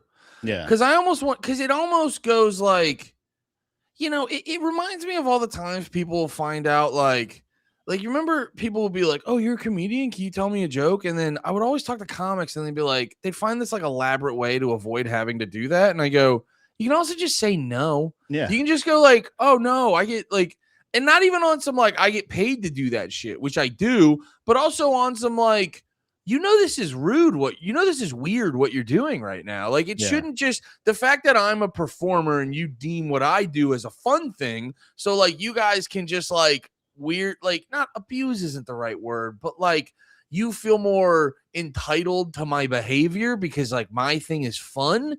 It's just so like when people go like, well, no, I had all this. No, honestly, people should just go, oh, you don't want to pay that? Okay, go find it cheaper. And then when you do, you find out why mine is more because mine is better. Like, I don't know, man. I hate people who are in the right having to feel like they almost have to like justify their existence. It's like, nah, it does suck. Yeah. We need to have we need to have less patience with shitty people. And I know it's rich me, Mr. Life of a people pleaser, but still, it's like things that are right are right.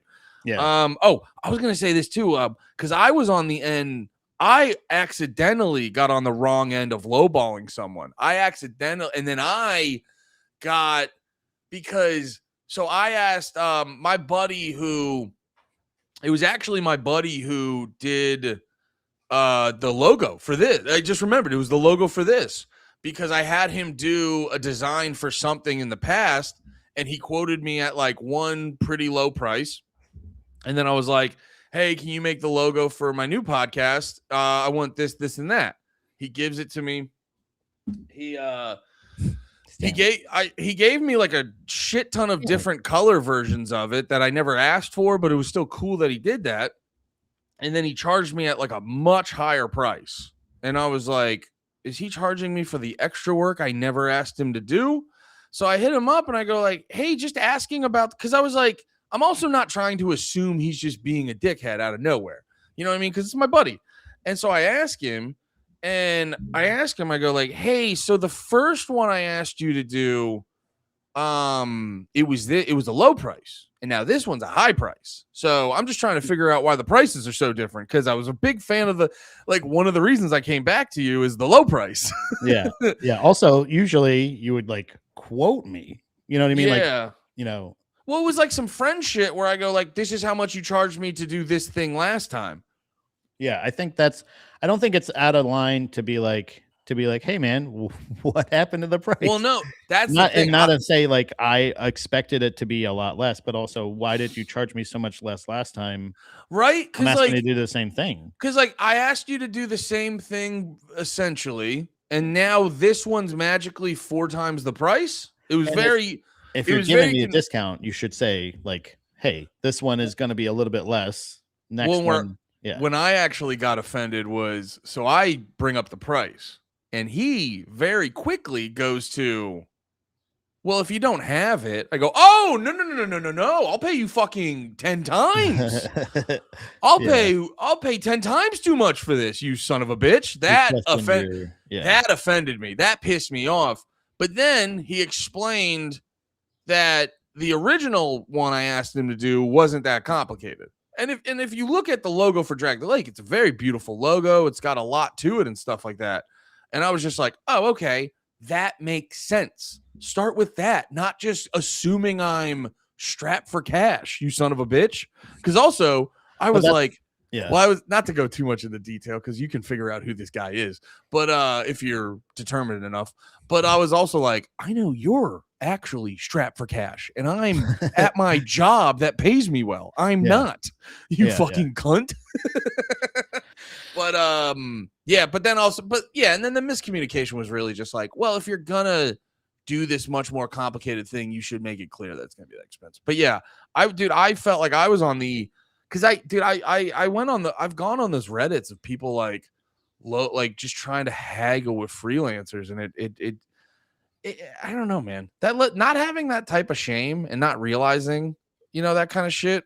Yeah, boggles my mind. I think the thing I appreciate about it the most is I don't like necessarily have to worry about competitive pricing because I'm really just giving you how much I think it's worth.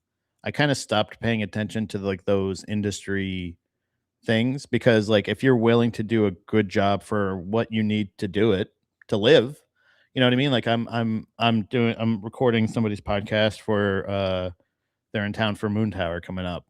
And it's like literally all they're asking for is like, yeah, I can do that. You know what I mean? Like it's not a it's a low bar. It's a thing where like it's because of all the years I put into it. So like I do hate also like you were saying, I hate that justification also, but I do like the reminder of like of being like you have your choices. You Yeah. can go with a company that's going to give you can pay money Yeah. to and you can hire a company to do this and they're not going to be as personable, they're not going to be as affordable, and they're not going to be as all these other things. But when I'm already offering a what I know is competitive because of the fact of like I can't imagine what people are paying now with the prices of everything, but just as like I'm doing it for what it costs me to do it, what it's going to be, what I charge for it. I Well, don't worry about the market. I don't do anything. What? No, I was gonna interrupt you like I do. Uh you know what I mean. No, I was gonna say you also have the benefit of like you can't like I don't think you could fuck people over on the price if you wanted to. You What do know, you like mean? Like just personally or like like you would just be like even like you're like I know this is the industry standard, but that's crazy, you know, or yeah, it's something not like that. like it's so easy to do. Well, no, eventually too, if you stay down this route, you're gonna get in higher demand, and then you're gonna get different type of work, and you're just naturally gonna have to charge more and shit like that. But Yeah. I think like it's just in your bones that you're like, I can't not be reasonable with these pricings. Yeah, just because there was a thing where like I I had a deal with people back in PA where I was like, just so I can get experience, I'll produce your podcast, I'll do this, I'll do that, blah blah blah. All this other shit. And doing that has got me to the point. I've already done the exposure. I've already done the thing. Now it is about working with other people and stuff like the thing that guy did to you is one of those things where like that's an unprofessional way to approach it. Yeah, That was like to one of those things where like immediately hit someone like to go, you oh, know, if you can't afford it, like, well, look, motherfucker, yeah, it's not about me affording it or not. that Because actually, I still love the guy. Like if I see him, I'll have a conversation. But like things like that bug me. I go, oh shit, damn it, can't look at you the same way now. yeah, because like that was like we all have the lizard brain thought. Like you just can't say the lizard brain thing, like that kind of thing of like, oh, you're trying to fuck me, but you don't say, oh, you're trying to fuck me. What do you think I'm some kind of fucking bitch? Because you first of all should hopefully assume positive intent in somebody that a friend wouldn't go like, oh, I'm gonna try to lowball this piece of shit. Yeah, Or I'm gonna try to guilt him into less. Like that might be your first impulse, but you have to understand he's not gonna do that. yeah, And then next, I've also like, yeah, I did charge him a lot less last time. What I need to justify that because I either didn't make it clear yeah. that was a special deal at that time, or you know what I mean. It's like so you have to own a little bit of that. You can't Well, put that everything on yeah, somebody trying to quote lowball you. They're trying to understand why is this 3 times as nah, much. dude, people don't. Nah, dude, because legitimately, now that I'm thinking about it more, I go, if that was me, I would go, oh, I understand your misunderstanding. You know what? I get that. Let me drop the price down a couple bucks. That's probably what I would do. But you know what's funny is like I've been, I'm big into the trading cards and all that stuff, and I don't really have the money to get as balls deep into it as I want. So I just watch a shit ton of stuff on like TikTok and whatnot. And dude, literally, like I saw a video. There will be these card vendors who will. There, I saw this one video where the guy they like looked up the price of the card, priced it at this much, and then he like because he took advantage of like a girl who was just because women a lot of times get anxious, so they'll just be like they just want to be accommodating to whatever the situation is. And he basically was like, oh, I priced you at the wrong much or the wrong amount, I should have priced it at this, and basically got her to pay him more money. And I go like, how do you as a I don't even like pull the man card, but just as a human being, how do you not just go like, oh, I fucked up and like I'll just do better next time? You don't feel any shame to the point where you're gonna go find this girl and be like, oh, actually, you owe me $50 more for that Pokemon card. Yeah. Like that's psychotic to me. Yeah. When you, yeah, and I think that's the thing is we have a Oh shit, have a good one, Derek. see you, Derek. We have a society of people that are like everybody's terrified of confrontation, but not terrified of Like that shame. shaming. Yeah, it's a Yeah. shame instead of confrontation because it's a thing where like I had a terrible experience with doing this. Okay, did you say anything to anyone involved in what you're talking about? Like that's always my first question because it's always like I talked to this thing. I talked to my friend and they said I should do okay. Then I asked for this. I asked why don't respect me? Like I'm very clear with my needs and a lot of times the jobs because I've had those things in the past where like if you speak to me out of line, I had to do that recently. I was doing the night that I was doing the work at the creek on the text stuff. Mm-hmm. And somebody fucking was like definitely talking out of line as far as like for like these wireless mics that weren't working. And we're like, come on, this is ridiculous. That so much so that I figured out the issue. Oh, they were just being like a fucking diva about it. Yeah. And but during the show, I sent them a text message and saying, hey, I figured out the issue. You didn't have to be so rude. Or I essentially said, like, you don't need, there's really no reason for you to talk. Wait, were like they were being rude from the stage? Yeah. Like they were being like this. And this was before the show started. So like it was, okay. So like they were setting up, and I understand they're trying to set up, they're trying to get things right, blah blah blah. But I was also like, I can't. Do I still have it? No, I've been there before with people where you're like, hey, whoever you're mad. I was I've been there before with people where you're like, hey, whoever you're mad at isn't me. I still love you, but calm down. Yeah. So I said, you know, if you're ever using the wireless mic, no need to get upset when it doesn't work. Just turn the mute feature off. Just user error, no biggie. Like to let you know, it was your fault, and you need to own up to it. Like you don't fucking talk to me like that, especially when you're making the stupid mistake of not turning the mute off. And you know Turn what mute off, and maybe the microphone would work. What do you say, bud? You know what bugs me even more with shit like that? Because like we've experienced it with our friends where like you do call them out. And then they do go like, "Oh yeah, you were right." And then there's just kind of this like quiet looking at at their shoes energy. And you're like, just say sorry. Yeah, like that's shit. You're right, man. I'm sorry. I that was out of line. I was just a little stressed, and that's kind of what they did. It kind of came out like after a couple rounds of me going like, "Yeah, but you know, you could treat me with a little bit of respect, especially since we know each other already." And I'm not just some dickhead at the fucking. You know what I'm saying? Like I'm not some dickhead at a club. Yeah. It's like a sound booth that has that doesn't give a shit. Not only do I want to do a good job in general with anything I do, because I don't want the perception that I don't know what I'm doing. It sucks, and I hate that. You know what I'm saying? Like but everybody makes mistakes, and I also take that into account. So if there's a situation where I'm not going to go like I'm going to go, still not working. You know what I mean? Like, no, don't worry about. Hey. Don't worry about it, brother. We'll figure it out. Well, literally, I know you, and I know your intentions. You're not trying to fuck me. But when it's like, come on, what the fuck is this? Like, this is fucking bullshit. Like, kind of thing of like, hey, you don't talk to me like that. You know what sucks the most? You don't talk to me like that. Yeah, and I think it's important for people like us to create those boundaries because I think what sucks the most, not to sound like I'm fucking being a victim or whatever, but you and me have learned to be very accommodating people.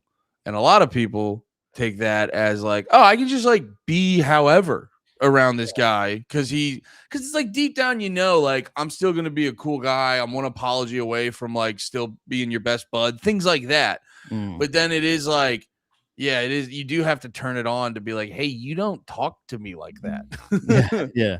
We have we exactly like you said, some kind of boundary. So yeah, I think that's important in any kind of job or whatever, Yeah. Hey. No, I'm just trying to think. The fucking God, that does set me off. How because I do have some. I do have some friends too that are just like, you just watch them and you go like, so this elaborate thing you're doing right now, this is better than just a simple, oh my bad, dude, I didn't realize I was doing that. Like that to me is like, I almost give that a little bit of a pass in a weird way, because I go like, oh, you're like psyoping yourself. You don't even know what's going on. You're not like a full person right now. You know what's really funny? It's fascinating behavior. Go ahead. Is I have definitely been accused of being stubborn by other people, and I am when I am right, or when I feel like I am right. Yeah. But that's the thing is literally that's the one of the biggest things you and me have in common. Is if we both think and know we're right, we are fucking stubborn. But brother, do you like I will tell you, I think it's like 30% stubborn. Well, let's say 40% stubborn, 60%. Yeah, I don't know. Like literally, like, oh, I didn't know that, or huh. Well, that's what I had to try. Or my wife will go like, hey, is it this? What? How do they do this? How do they do round robin for hockey? I've been watching hockey playoffs for fucking 26 years, 27 years, something like that. Like some crazy amount of time. Yeah. I don't understand seeding at all. I'll never understand it. I'll never understand it. Seeding, where they go like the first seed plays the first wild card, and then this one, and I go like, I've never understood it, and it's my one of my all-time favorite sports. I love hockey, and I don't fucking get round robins. I don't tournaments, any of that stuff. I don't fucking know it. Wait, are you? I don't want to cut you off. Are you building to a bigger point?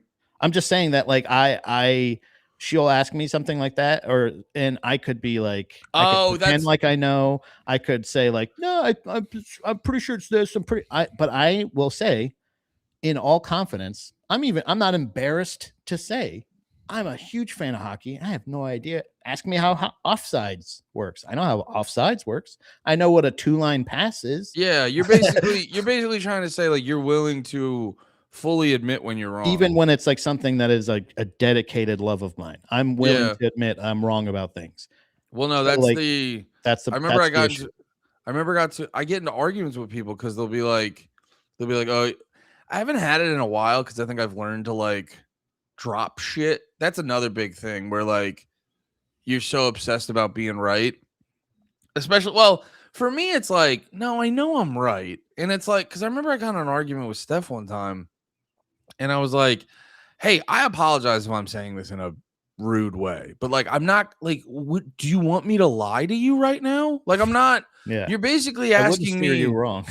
Yeah, like I'm not like this is how I feel. I'm not gonna lie or whatever. You know what I mean? Yeah. But then there'll be other times where because when I was way more, because dude, it really is like a fucking superpower when you go like, dude, if you can just go agree to disagree. I have no idea. When you or no, not even that. Like, I'm not saying I have no idea. Like, I know I'm right. But someone else is just choosing to be ridiculous. Oh, when you acknowledge preference, like you acknowledge this is your perception, that's my perception. No, what I'm trying to change your perception, you're not going to change mine. Yeah, what I'm trying to say is like when you realize you go, this person's being unreasonable. I don't care to change their mind, and then you go, be gone with you. Like that's a cheat code for a fucking obsessive person like me. I've done that with you. I've done that with you with the Killers of the Flower Moon thing, where I was just like, I don't see your perspective. You were having a different debate, even of saying like, you're like, I just want to know more why you think this. And I was like, I don't think any more of it. Yeah. And you also I don't want to do this anymore. It was so funny. I got so confused. Like, what do you want from me? I'm like, I'm just curious about your mind, buddy. What are your thoughts on Leo's performance? I'm just curious how that fucking brain works, bro. Yeah. But I don't like being studied. Nope. You're a little chimpanzee, and I'm whatever that fucking bitch's name is. Take that thermometer out. You're just picking bugs off your cat. Why are you studying me? Yeah. No, Okay. the fucking no, because I used to be so obsessed with like, no, you're wrong, and you need to know you're wrong. Yeah. Like I got and dude, getting to a point when like once I find out someone's just being ridiculous, and I like nothing I say will, dude, that's half the time I don't engage. Fucking, there's a lot of arguments I do not engage a lot of times because it's like, you ever just read on someone, you go, oh, nothing I'm gonna say is gonna do anything. You're like, so Yeah. that's when I just let people talk a lot of times in conversations.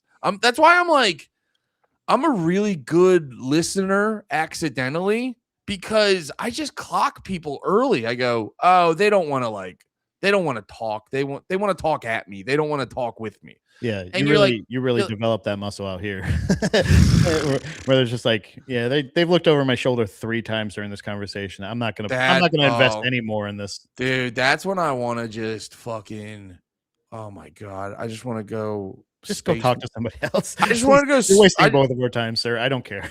I just want to go Space Marines. That fucking Warhammer game I got where you're just destroying bugs. I just want to go Space Marines on the whole back patio of the creek sometimes.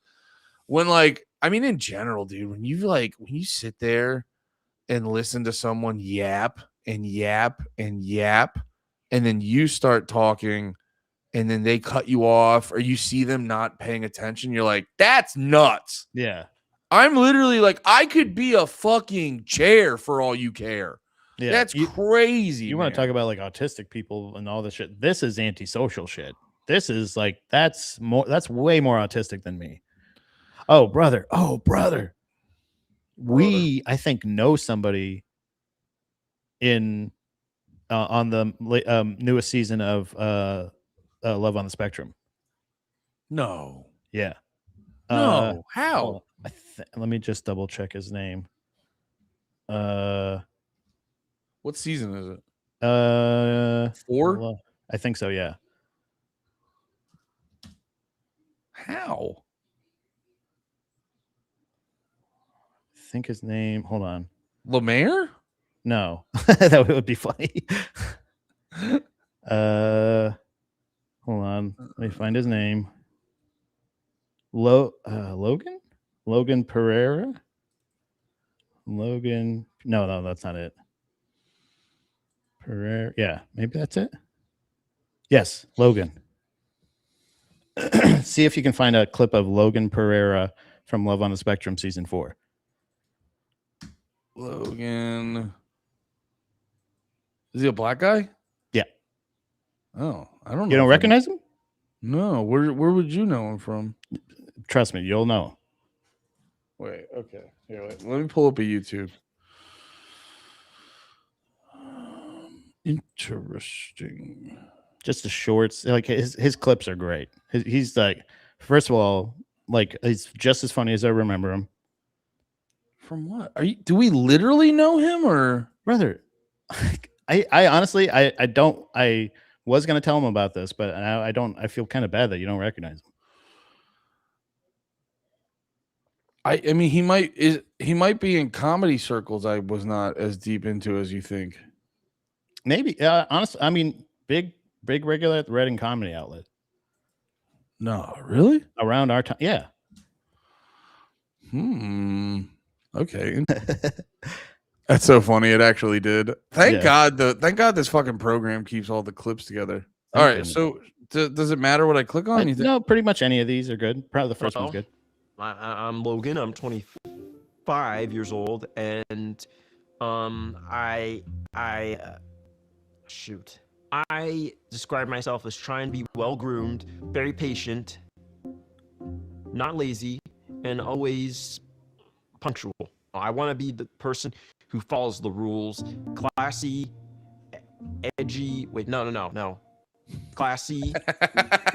Yeah, I love this show so much. He goes, I want to follow all the rules. Classy, edgy. No. Brother, this is Kirk Griffiths. Oh, I thought you meant literally. Brother, watching this guy, he is so fucking funny, and he reminds me of in so many ways of Kirk Griffiths. Yeah. One of the fancy, funniest people. Romantic. What? Wait. Romantic is that the word? I'm a big fan of. Dude, is he a fucking ECW wrestler? What's going on with his forehead? That might be acne. He might have, maybe have ticks. I'm being mean. Just being a mean. I was trying to make it cool. Like he's getting thrown through tables fighting Cactus Jack.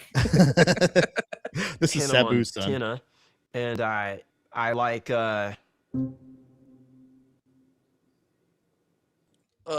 pussy. That's why I want to be on this show, Brother. Okay. He likes, you know what he likes? He likes watching model trains crash. He watches videos of model trains crashing.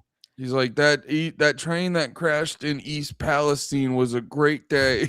So I figured out watching this show that I'm seeing a lot of me and a lot of these people, and I'm seeing a lot of my very close friends, and I'm like, it kind of made me a little homesick. I don't know how to bring this up to Kirk to be like, this guy, That reminds me of you. says things that you say. You guys are very similar, and I'm not saying that how do I say that this autistic person reminds me, dude, in the introduction to this guy, it is one of the funniest things I've ever heard in my life. He opens the door and the camera guy goes, hey, what was his name again? Hey, Logan, what are you up to? He's like, what are you up to? And he goes, opening the door.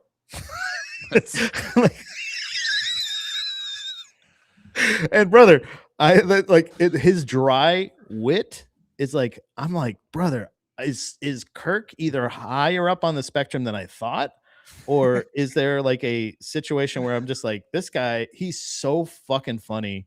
Well, it's funny you say you watch Love on the Spectrum and it reminds you of people, and it's because you know how everyone rolls their eyes and go, yeah, everyone's autistic, everyone has ADD. I go, look up the symptoms. Brother, everyone's autistic. Everybody's got a little bit of it where Logan himself, he goes around, he's looking for suits, and she goes, what are you doing? And she goes, oh, you're smelling that one. And Dom goes, oh.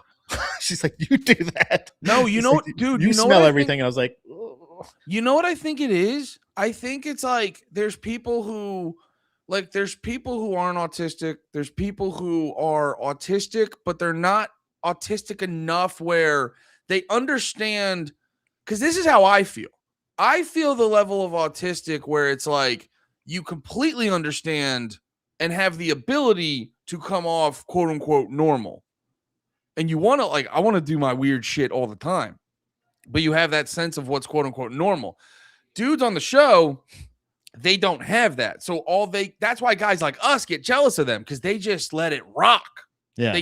They have no choice but to let it rock. There's another guy that's so fucking hilarious that he'll ask them a question and he literally just some of them are obviously brand new to dating, and he's like, do you he's like, have you seen Despicable Me? And he's like, please say L4, please say L4, please say L4, please say L4. And then he goes, do you love candy? And he goes, please say no, please say no, please say no. And she goes, it's all right. And he goes, shit. Bro, these are my people. Dude, I could have thrived on the show. No, 100%. I've had those moments where I was like, I think, what the fuck was it? There was a movie. There was a movie where we were talking about it and Steph was like, that's the fucking stupidest da da da da da da da da. And I remember being like, please don't mean that. Please don't mean that. It's my favorite movie. It meant a lot to me growing up. And I was like, you're a bitch. You're a stupid bitch that you don't like the movie I like, you bitch. Brother, it was so funny. His first date. I don't mean to cut you off. Just again, please say all four. Please is one of the dude, because watching Love on the Spectrum, I'll freely admit, I think a lot of us, you watch it going I'm a giggle at some goofballs, and then you watch it, and then you get into it, and you're like, I want to be friends with this guy. I'm jealous of all of them. This made me legitimately miss my good friend Kirk. I was like, this guy, if I could meet up with this guy, I'd be like, man, what's going on, brother? You want to do something? You want to hang out? You want to get some pizza? Well, that's the realization. That's so funny you brought Kirk up because I literally just messaged him for the first time recently because he posted he had Slaughter to Prevail on his story, and I go, he went to the "What?" show. I was like, Yeah. "What?" And he's like, "Oh, I went." He's like, "I went." Dude, his message was so funny to me. We're just talking about this is Kirk hour. This is Kirk o'clock. Kirk clock. Oh yeah, no, I was like, oh yeah, he goes, I actually cannot name any of their songs. LOL. It was friend's birthday, and he's a big fan. They put on a great show. The singer and drummer are incredible. And this was the part that made me laugh. He goes, Whitechapel featured, who I think is also popular in that genre. And I'm like, dude, Kirk, but yeah, Kirk is that guy, but he figures out he's like, but I'm gonna my exterior is gonna be nerdy black guy from the 70s. Brother, do you remember at the Reading Comedy Outlet? I remember when I first met him, and for a while, I think I asked him, like, eventually after talking to him for a while, but he would just show up to the Reading Comedy Outlet in glove. He would have gloves on the whole time inside. Oh, see, I always assumed that was because he's so tiny and he's cold. Well, that's literally what he was just like. My hands are cold. I'm like, yep. It's a very matter of fact answer, and of course, it's cold in here, and well, that's the it's difference. Also, like it's so straight. Like he could that's put the them in his difference. Pocket, like no, well, that's the difference between not to keep cutting you off. That's the difference between full blown autism. Yeah, is like I think Kirk might have it a little bit more. So funny. What'd you guys talk about on the show? You're autistic. I mean, but like it legitimately, like you said, I thought the same thing. I thought Dom was watching because she's like, oh, and like kind of like patronizing him, kind of being like, but you're like, no, man. Yeah, like infantilizing him. Some of them are very annoying, and some of them I am like, I do kind of feel like there's a you're just yelling at the TV, phony, faker. No, they're not faking. That's for sure. But it is definitely. It's almost like when they have like people with Down syndrome dating, where you're like, the parents are there and like and they're all this like chaperone thing, and they're like, we're gonna get married, and you're like, yeah. Right. You want to eat her pussy, little guy? And I go, yeah, where's the line? I go, at some point, when are you not going to involve yourself anymore? Because like, are they gonna have kids? Are we gonna do that? And you're like, I don't know, and I don't understand a lot about it, but I'm learning. And I also realize not only can I identify with a lot of them, but like the girl that what's his face, this fella Logan got matched up with on his first date. They introduced her likes, and Dom's reaction was like, babe, I think this is a perfect girl for you. It was like it was her interests are what she loves the most is watching hockey players fight. I think it was Chick-fil-A, and everyone likes Chick-fil-A. and her dislikes are she hates it when people break traffic laws. And I was like, Dom goes, this is the perfect girl for you. I'm like, she's pretty cute. Yeah. And then that made me go, what's the moral standing on that? Where we've just agreed, Andy, we just set precedent. Everybody's autistic. So everybody's on the spectrum. Do you think it's morally right for me to go like, so what do you do for a living? And they go, I work at a school cafeteria. And you're just like, oh, you seem nervous. Just like, nope, this is how I always talk. I always talk like this. And this is what my mom says. And you're like, I don't feel right here. I don't feel right. You want to watch some hockey? I think that's up for you and your boner to decide. Can't do it. I wouldn't. No. I don't. That's what I'm saying is like, I'm definitely, and my friends, my closest friends are definitely on the spectrum. Like we're established. We take up a heavy mark on the spectrum. Without a doubt. That's what, yeah. I don't think we're ever enough to be on the show. I don't think we could qualify for the show because we can talk too much. Dude, I had the funniest conversation with Lemaire too. I think it was on the way to the Kubla Khan show. But I forget why he said this, but he goes, I think I'm getting more autistic the older I am. And yes. I go, well, to be fair, you've never been punished for it. You know, like it's never been like if you look at Lemaire, because we were joking about, and I think the Matt and Shane's already out with yeah, I think so. Well, I think it might be on Patreon or something. No, it's on YouTube now. So yeah, Lemaire and oh yeah, they posted in the video. Okay, perfect. Okay, dude, it's on this is so funny. Please don't end the stream again. Please don't end the stream again. This is, dude, Nate sent us this video. This is the funniest shit ever. The Wild Wild West. Hey, you're not masturbating in here, are you? What up, big guy?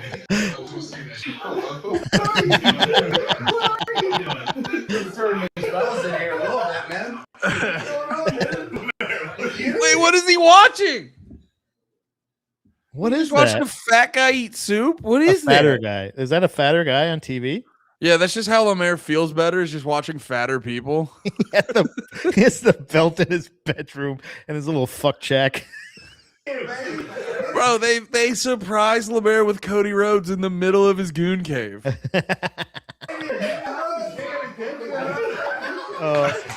Look, he has to keep his hips away so he doesn't feel his boner. He side saddles Cody so he doesn't hit him with his boner.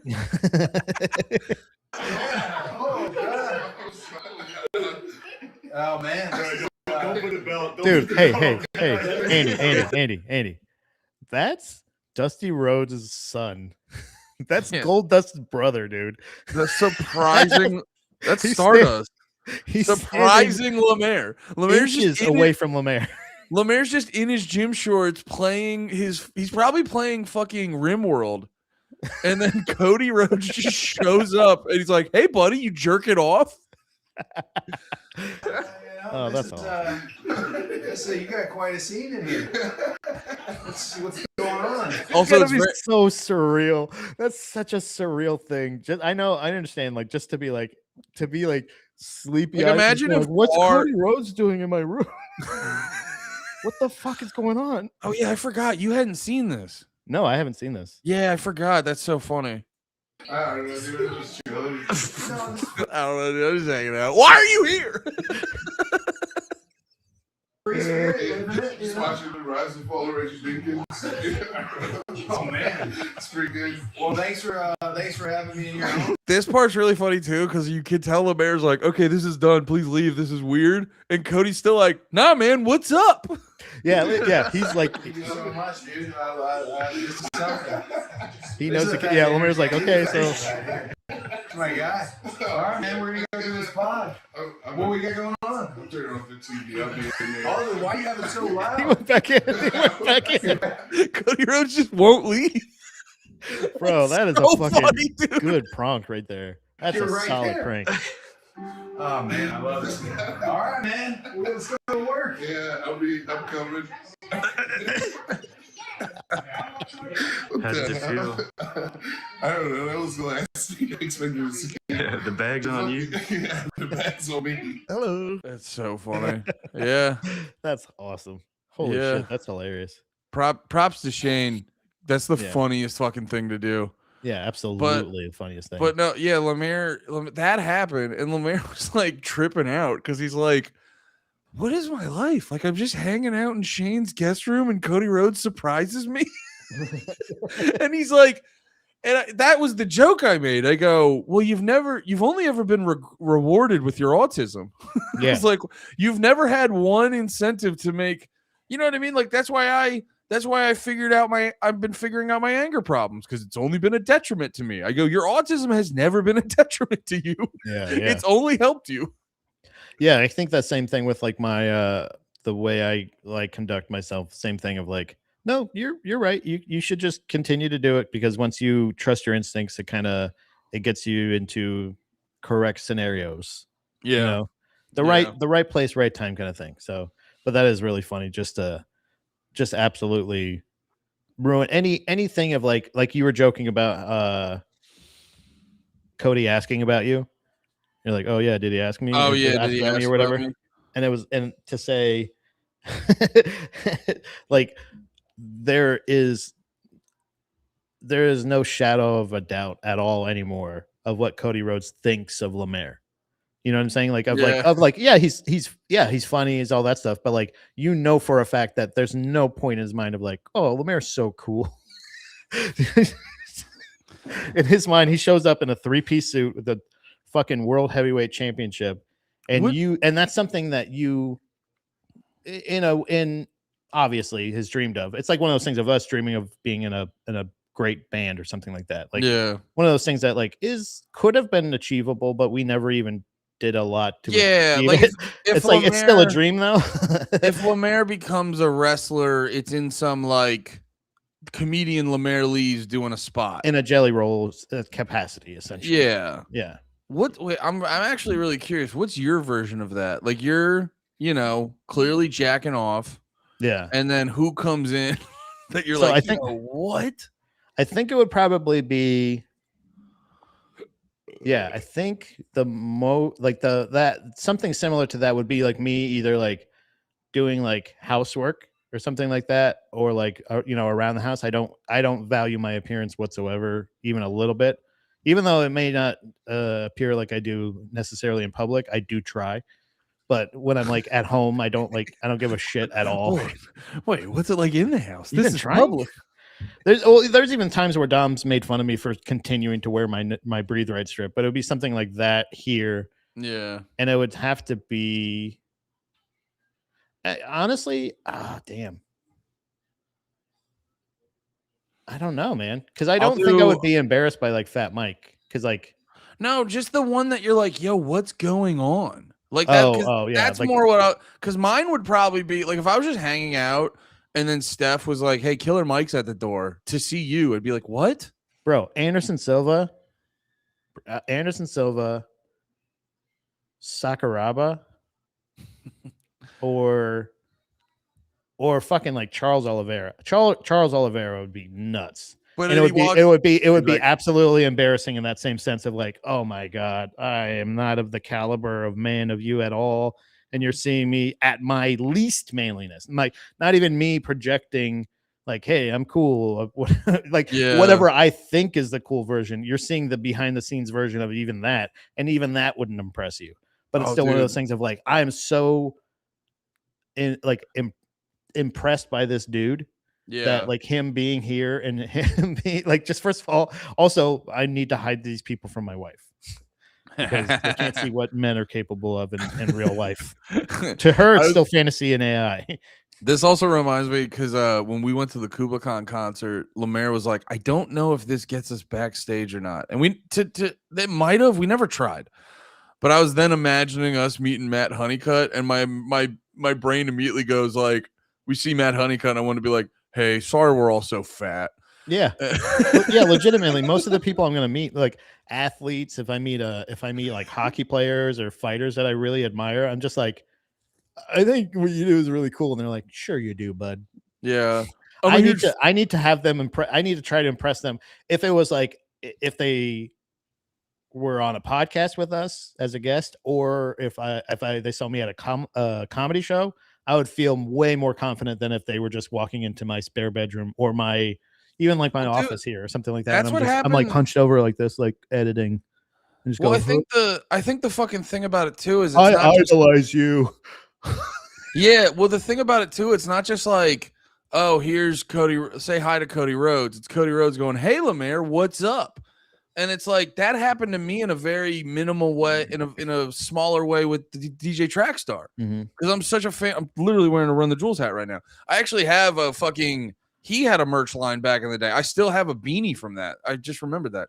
And when I met him, he was like, "Hey, good to see you again." And that's my brain went to mush. I go, "What is that? What do you mean? What's going on? What are you talking about?" If Rampage just showed up a stream and I was like producing a podcast, I'd just be like, yeah. And he's just like, so we in here? That's Deusa. Like if Rampage goes, that's Deusa, you'd be like, what? What? What are you talking about? Why are you saying that? Yeah, that's the mind fuck where it's like, you know me? All I do is spend my time knowing who you are. You know me? Yeah, something like that would be nuts. Would be like as far as I know, we have no real connection. Or there's no, just you being here would be nuts to me. Yeah, same idea. The pool house surprise would be something as simple as like just a fighter that I idolize. Oh, dude, Keith Buckley comes in, asks us to take a bath with him. We're like, I mean, the hot tub, I guess. Hell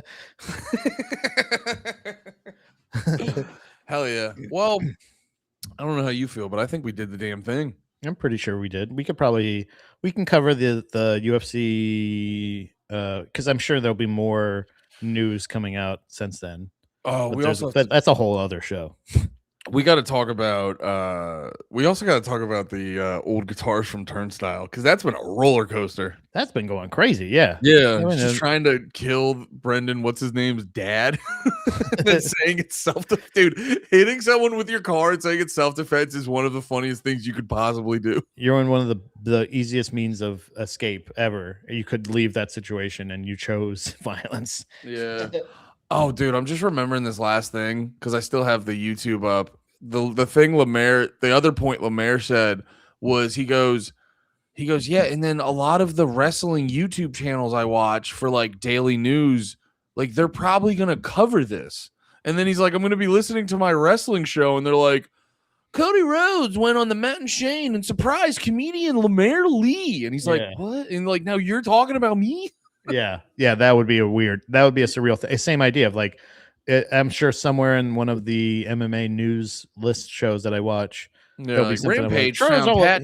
Yeah. Charles Oliveira found Pat Dusa jacking off, and you're like, that's me. Yeah, he started his trip to America by going to Texas to surprise. Yeah, after the Joe Rogan podcast, he stopped by super fans' house to make fun of him asked him to take his shirt off next to him. If like, Armin Sarukian just showed up at my house without a shirt on, I would be immensely embarrassed immediately. But also, like, can I get you anything, sir?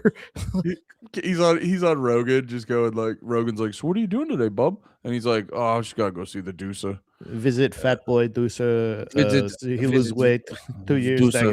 Dagestan. Very fat. 2 years Dagestan. Maybe Yeah. never. Actually, whole life never come back. I don't Too know if he fat. was Dagestani, but still, either way, he's a chin beard. But yeah, well, we can talk about MMA next time. Hell yeah! All right, guys, we love you. Thanks for hanging out with us.